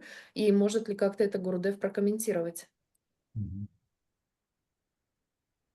There is a beautiful purport by Srila Prabhupada in which he is explaining Есть очень красивый комментарий Шрилы Прабхупады, в котором он объясняет, that there are two types of living entities, что есть два вида живых существ – Anatha and Sanatha. анатха и санатха.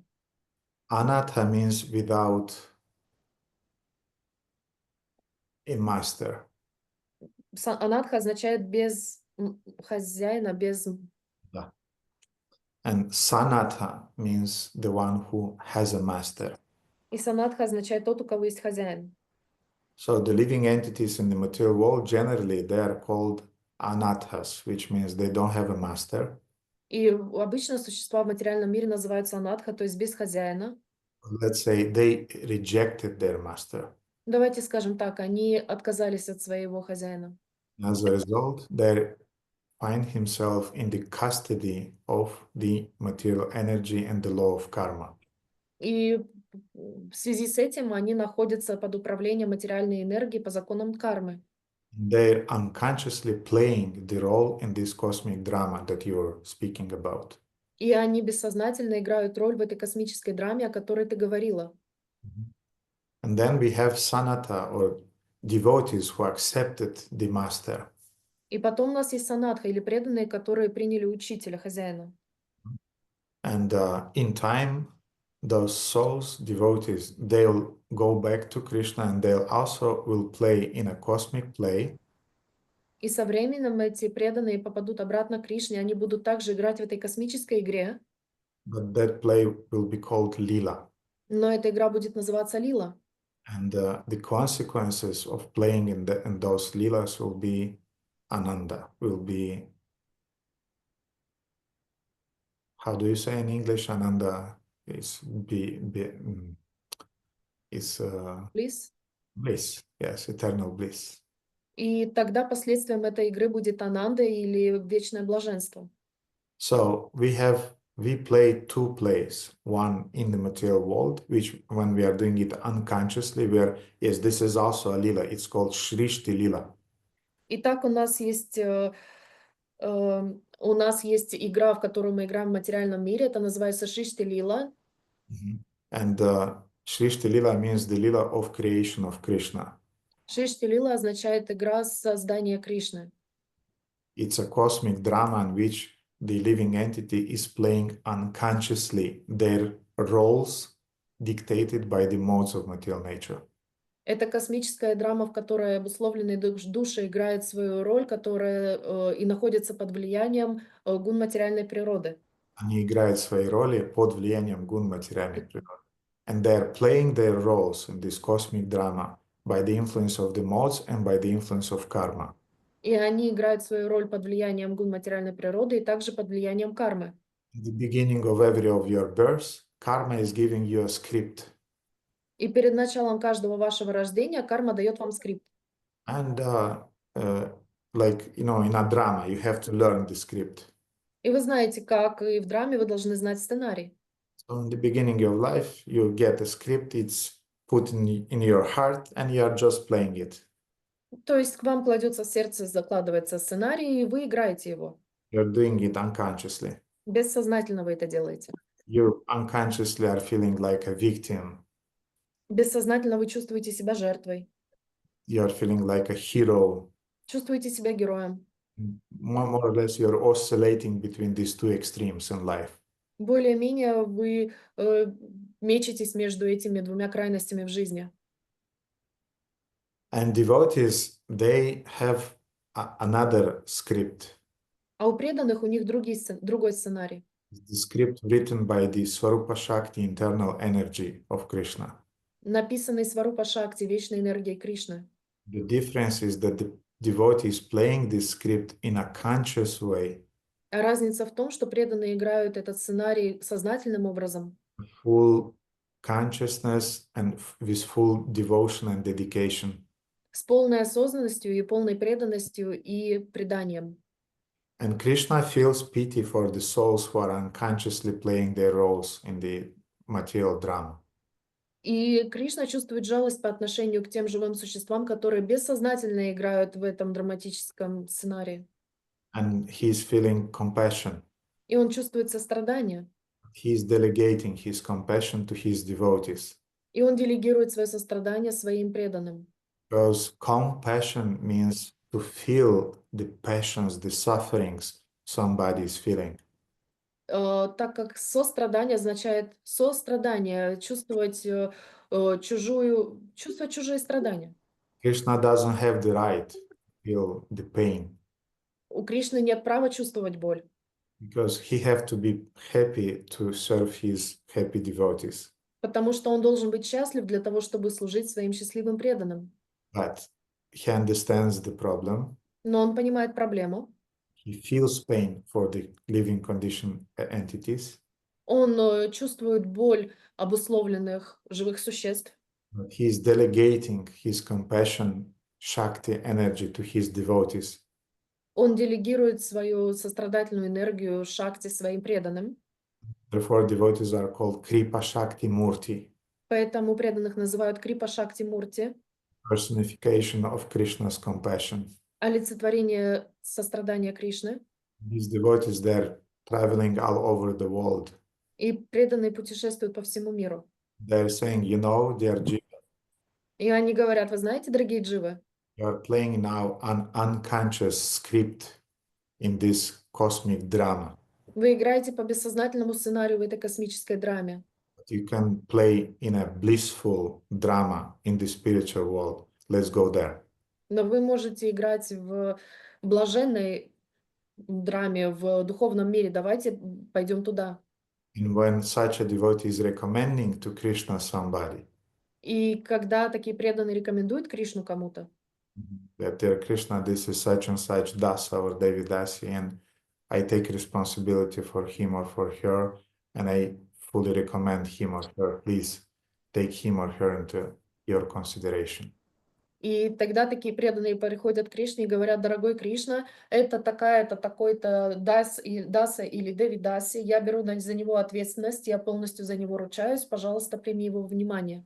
Then Krishna is saying, okay, I'm trusting you, you're my dear devotee, and if you recommend, I accept. И тогда Кришна говорит, хорошо, я тебе доверяю, ты мой чистый преданный, да, ты мой чистый преданный, поэтому пускай будет так. Give him a role in my lila, such and such lila. Дай ему роль в моей лиле, такой-то, такой-то. Anything else about that, Arirada? Еще что-нибудь по этому поводу, Ариада? Thank you very much, Gurudev. I understood a lot. After the soul gets one of these roles in Krishna's Lila and he is in spiritual world after he's been in material world,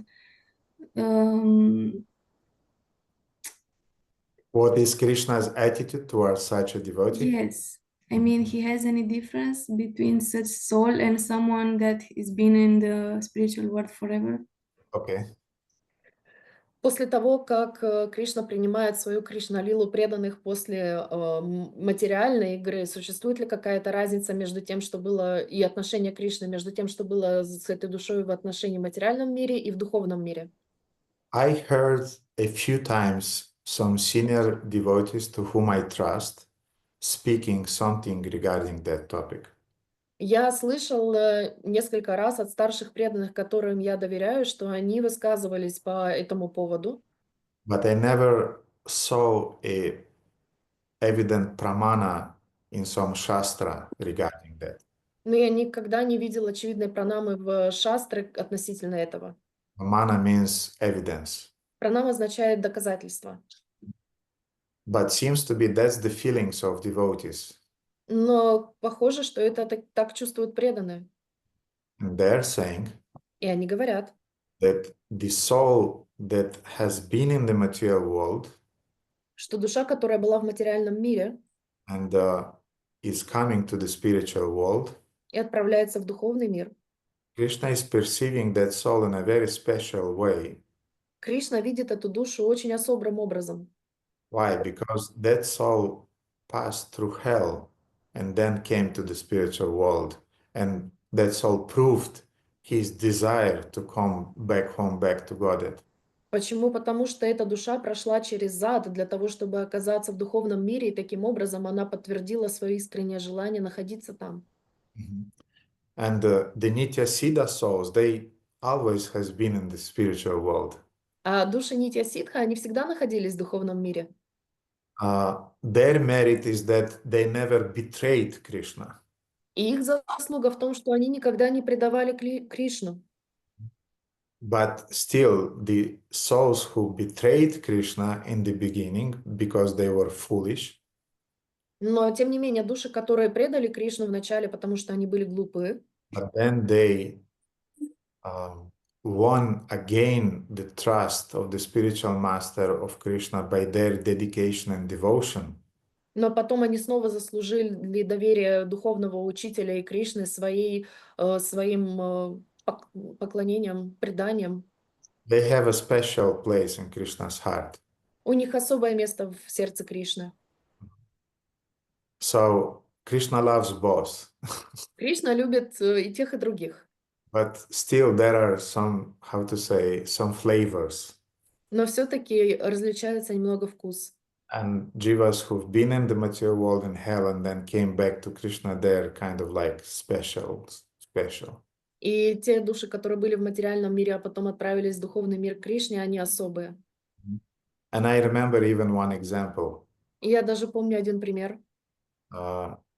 That imagine there was a, what is it called in English when a boat is having some difficulties and because of some tsunami or something in the sea, and then the boat sinked and there are two survivals. Yes? You understand? Okay. Ну, как называется это, когда лодка находится в океане и страдает от какого-нибудь шторма или цунами, и остается два выживших. It's a marine incident or something called IBAN. Называется катастрофа водная или что-то вроде того. Морская катастрофа или Мгм. что-то. So imagine that there are only two survivals. И представьте себе, что выживших только двое. It's a boy and a girl. Мальчик и девочка. They survived. Они выжили, They're spending their time on the island. проводят вместе время на возрасте, Nobody, на острове. nobody is there on that island. Никого больше нет на этом острове. And in time they get along. Потом они находятся вместе, дружат. And they build a house, and they learn the skills, the surviving skills, how to drink juice from the coconut trees and things like that. Они строят дом, они навыками выживания обладают, как пить воду из кокоса и так далее.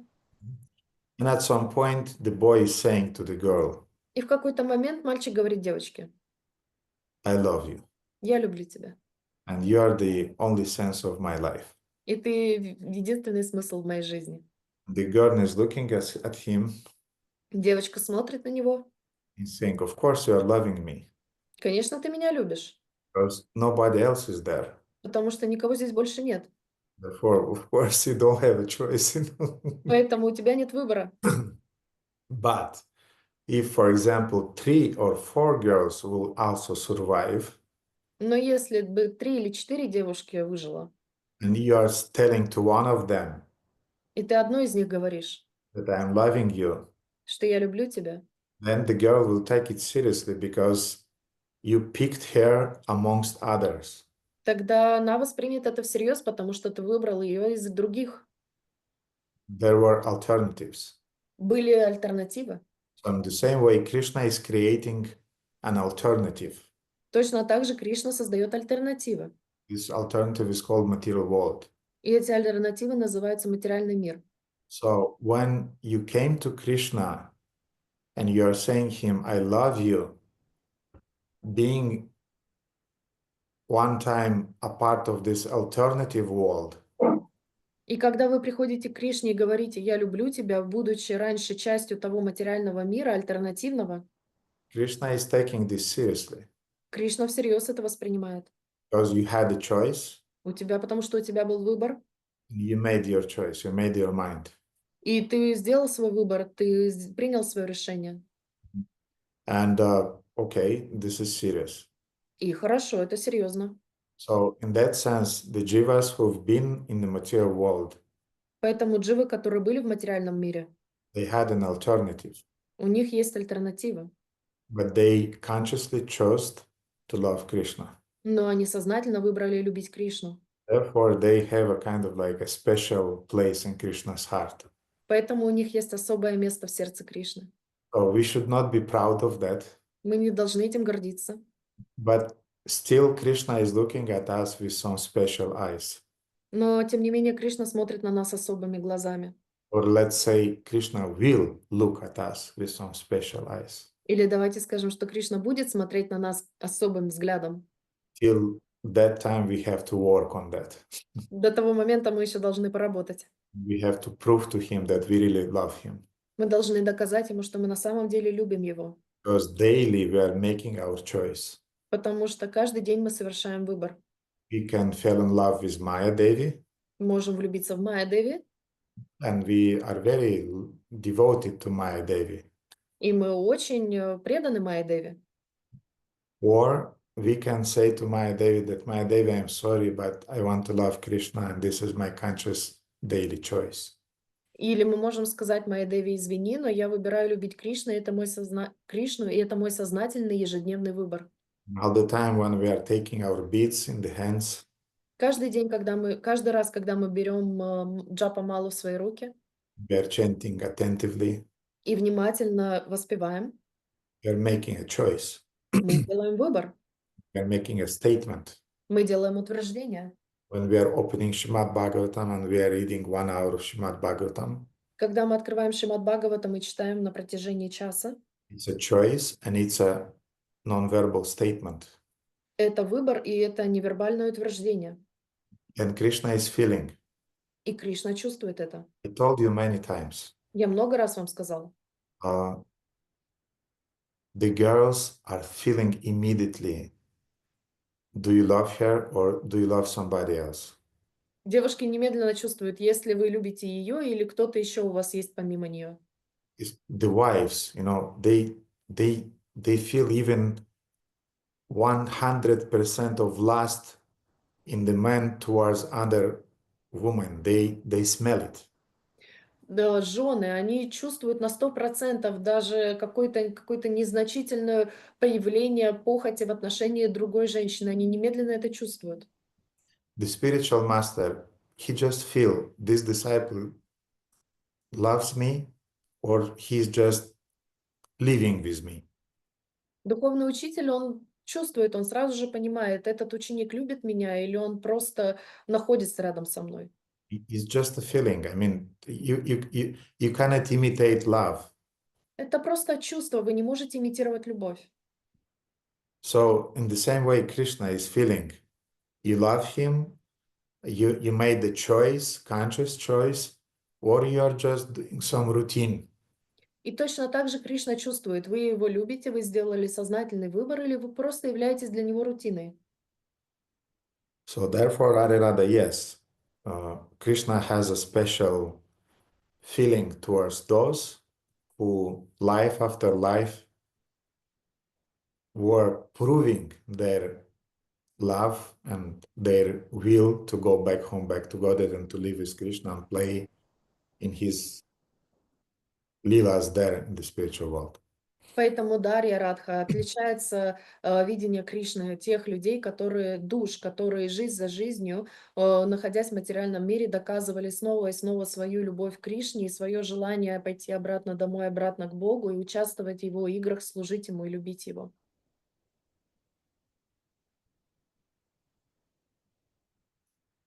Okay, so Shamahlada, this will be the last question because it's late.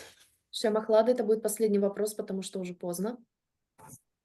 Кришна, да, спасибо большое. Очень короткое просто к тому, что вы только что сказали, хотела уточнить. Мы знаем, что в материальном мире, наш опыт такой, что когда нас предают, или мы кого-то предаем, или измена происходит в отношениях, то даже если мы остаемся вместе, то мы не можем, то есть любовь дает трещину, эти отношения дают трещину, и она уже не может быть такой цельной, как она была в начале. Из того, что вы сейчас сказали, правильно ли я понимаю, что это в силу нашей материальной ограниченности, а вот если в отношениях с Кришной, то есть эта трещина не происходит, то есть все возможно, даже несмотря на то, что мы когда-то изменили и когда-то предали Кришну, все возможно изменить, все возможно, то есть эту разбитую чашку возможно склеить, и тогда можно ли сказать, что преданный духовный учитель, как они, то есть даже находясь в материальном мире в отношениях с преданными и с духовным учителем, мы тоже можем все склеить, потому что они обладают качествами Кришны, потому что они обладают этой духовной природой.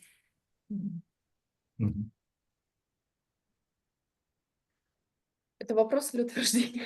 Да, я хотела спросить, то есть понятно, что Кришна нам все простит, и все будет, как будто ничего не случилось. Но в материальном мире, пока мы еще остаемся в отношениях с преданными, с духовным учителем, мы тоже можем все склеить, как будто не было никаких измен и предательств, или все-таки, так как, в общем, я хотела спросить, как ваше мнение, если можете чуть-чуть дополнить про это. Да, хорошо. So in the material world, when we love someone and we get betrayed by him or her, we feel like our love cracks and we cannot rebuild it sometimes, and we have to separate from one another.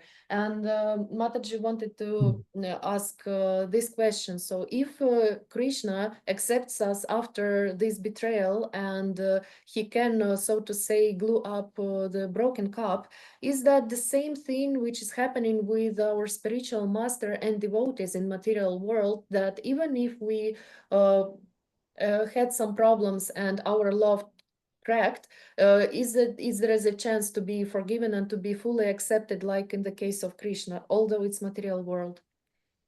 By definition, Krishna is Suhridam Sarva Bhutanam. По определению, Кришна является Сухридом, Sarva Bhutanam. Сарвабхутанам. Is the best friend of all the living entities. Он является лучшим другом живых существ всех. Now, there are different degrees of friends. И существуют различные степени дружбы, друзей. Which have different names. У них свои названия. And I don't remember exactly now those names, like Bandhu and other names like that. И я не помню точных названий, банду и другие похожие названия. All of them designates different degrees of friendship. Каждый из них показывает определенную степень дружбы. And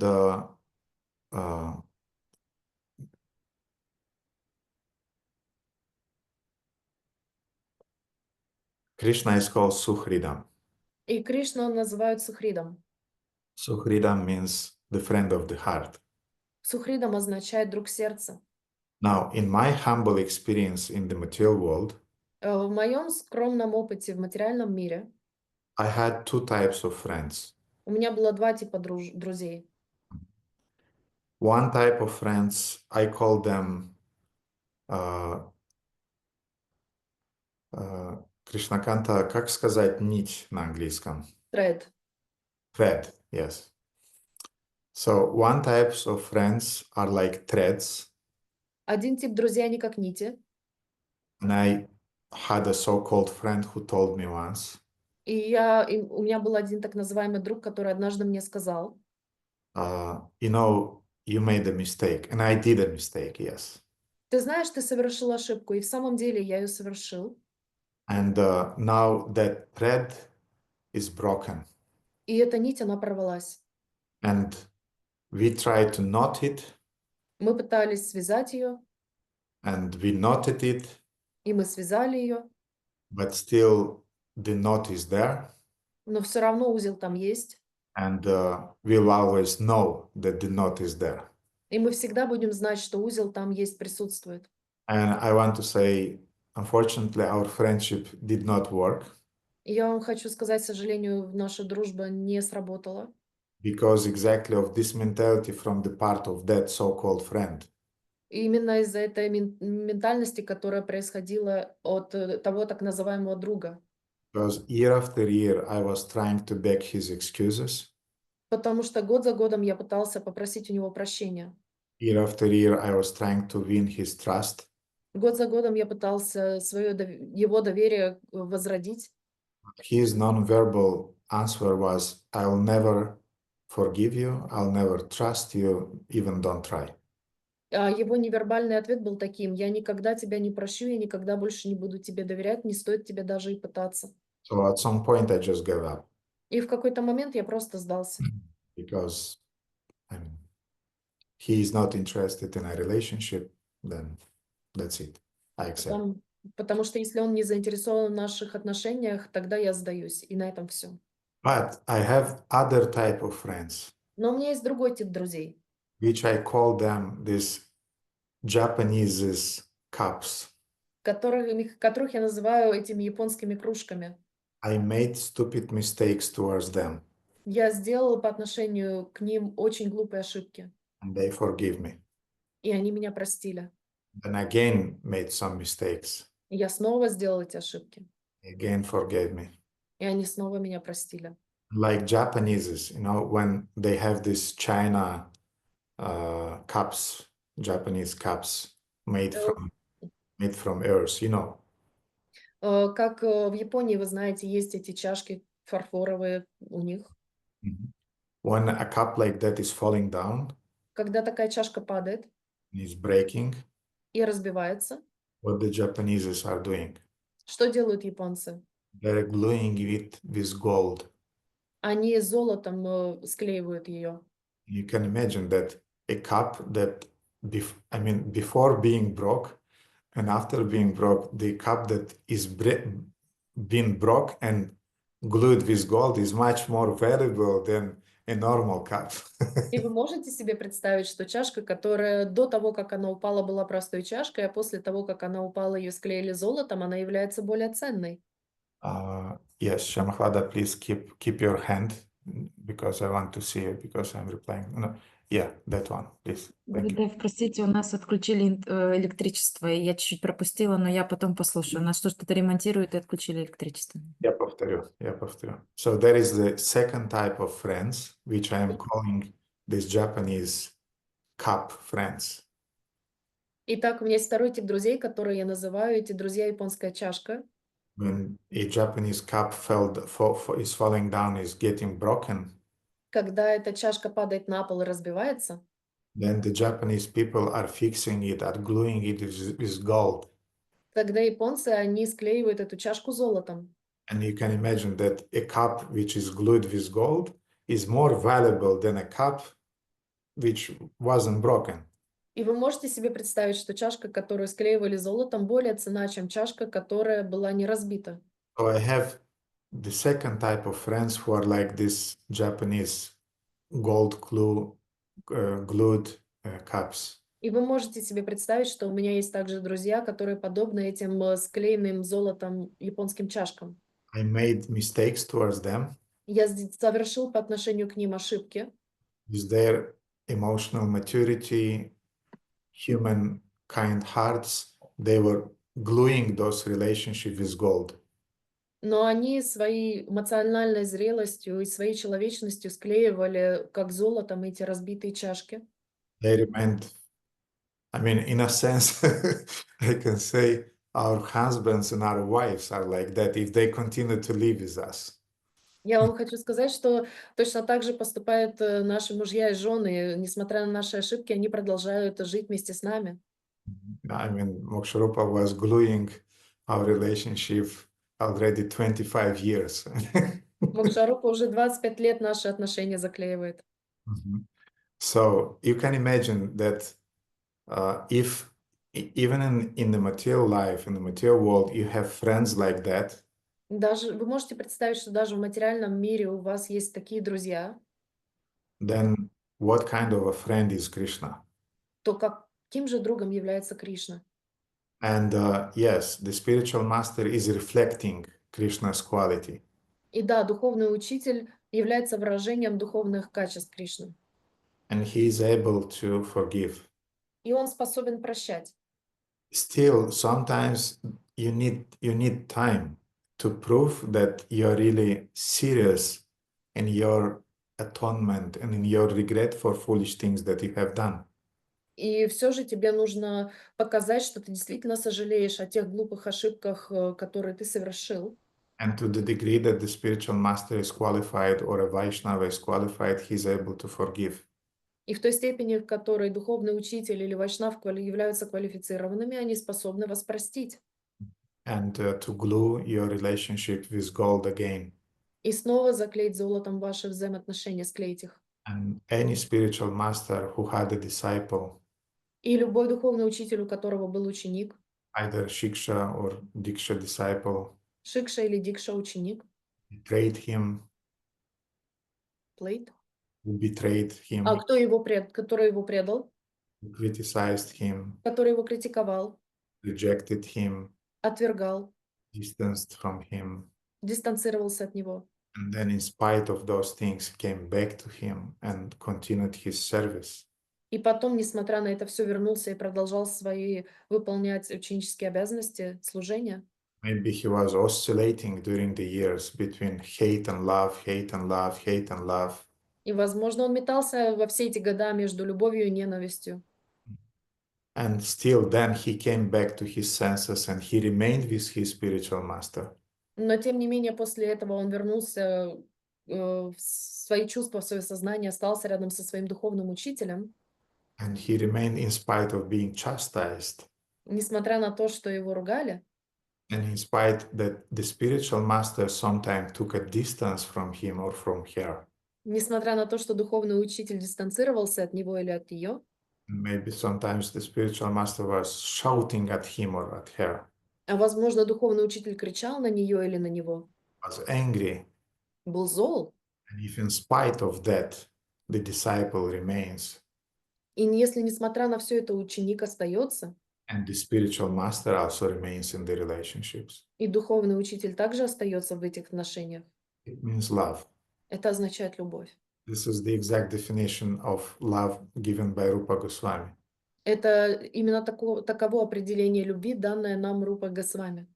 When two souls, Когда две души, which doesn't have any reason to remain together, у которых нет ни единой причины, по которой они должны быть вместе, they still remain together, они все равно остаются вместе, in spite of quarreling and in spite of tensions and in spite of everything. вопреки ссорам, напряжениям и так далее. It means love. It just means love. Это просто означает любовь, просто любовь. It means that love is there in their relationships. Означает, что любовь, она находится там в их взаимоотношениях. We sometimes are thinking that love means a path with flowers, Иногда мы думаем, что любовь это означает путь, усыпанный цветами. a path with rose petals. Путь, усыпанный лепестками роз. I want to say one thing. Я вам хочу одну вещь сказать. Love is a path, Любовь это путь, but not with rose flowers, но не с цветами роз, with rose thorns. а с шипами роз. And if you walk this path in spite of those thorns, И если вы пойдете по этому пути, несмотря на шипы, it means love. это означает любовь. So you have to win your love. Вы должны завоевать свою любовь. Therefore, don't be afraid of this dynamic of human relationships. Поэтому не бойтесь этой динамики взаимоотношений между людьми. I want to say personally, I hate this statement that love is like a thread. If it was broken, then you bind it, and you all the time you see this bind. I hate this example, and I hate these people who are following this philosophy.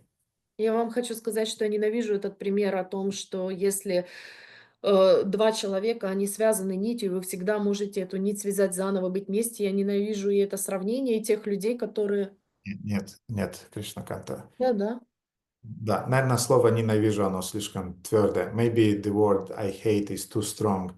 But let's say I'm not fond of this. Я не приверженец, я не люблю этот пример, что взаимоотношения как ниточка, если ниточка оборвалась, сколько бы ты не пытался ее там Связать.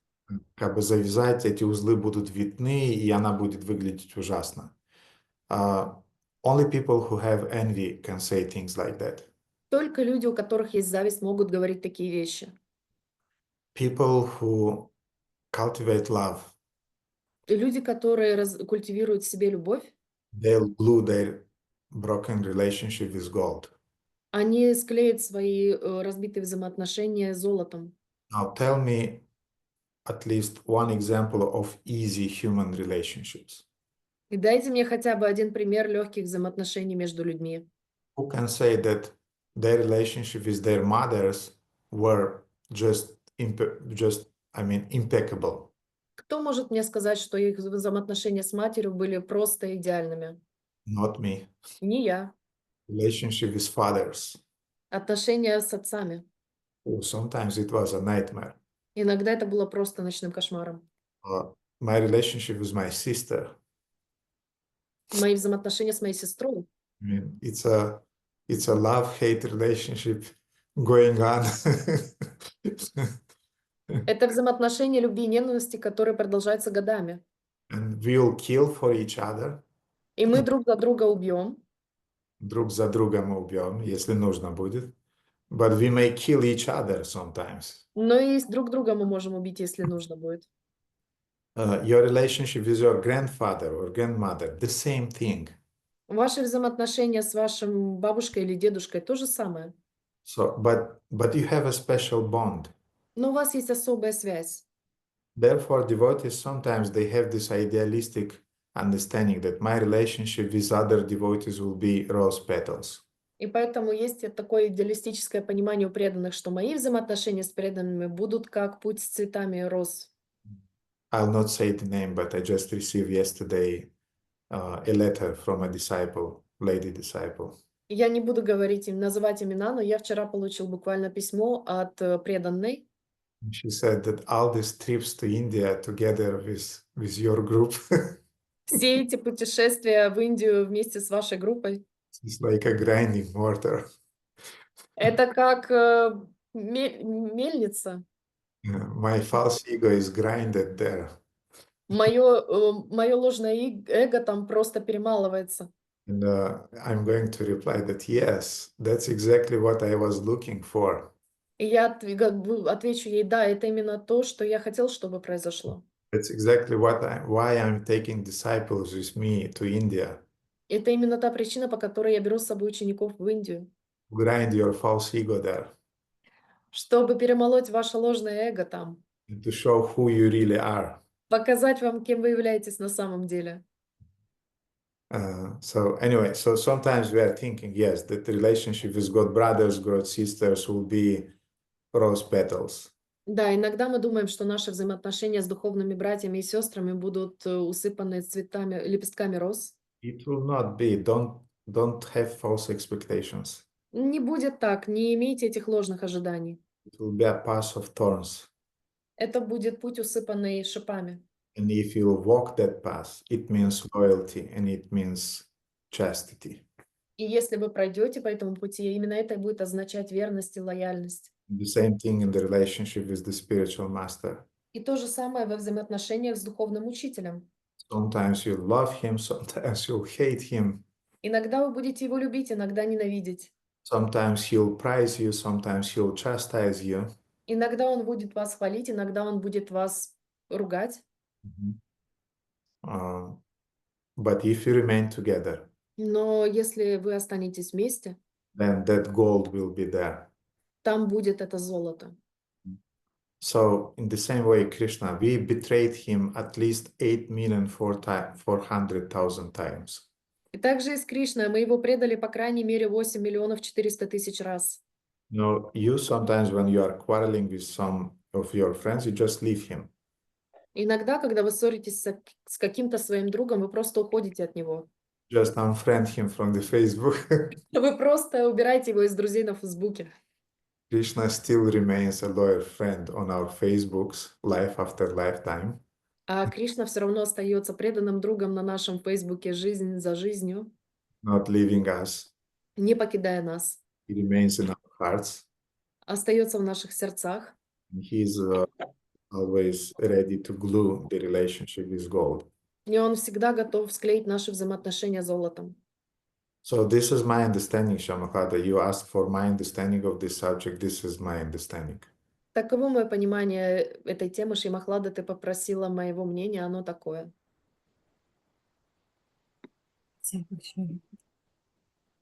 Спасибо, Иван, за замечательный вопрос.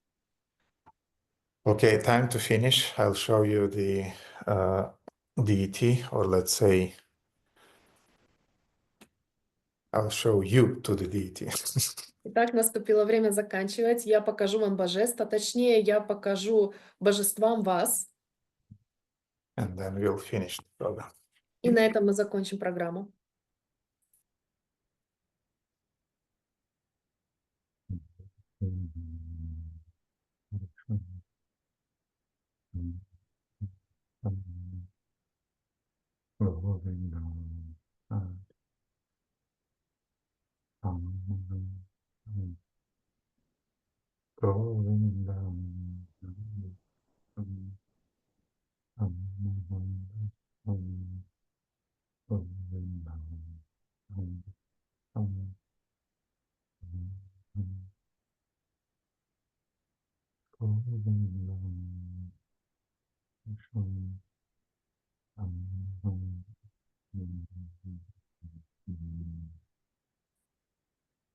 Hey there, devotees. Thank you so much for your Спасибо. attention.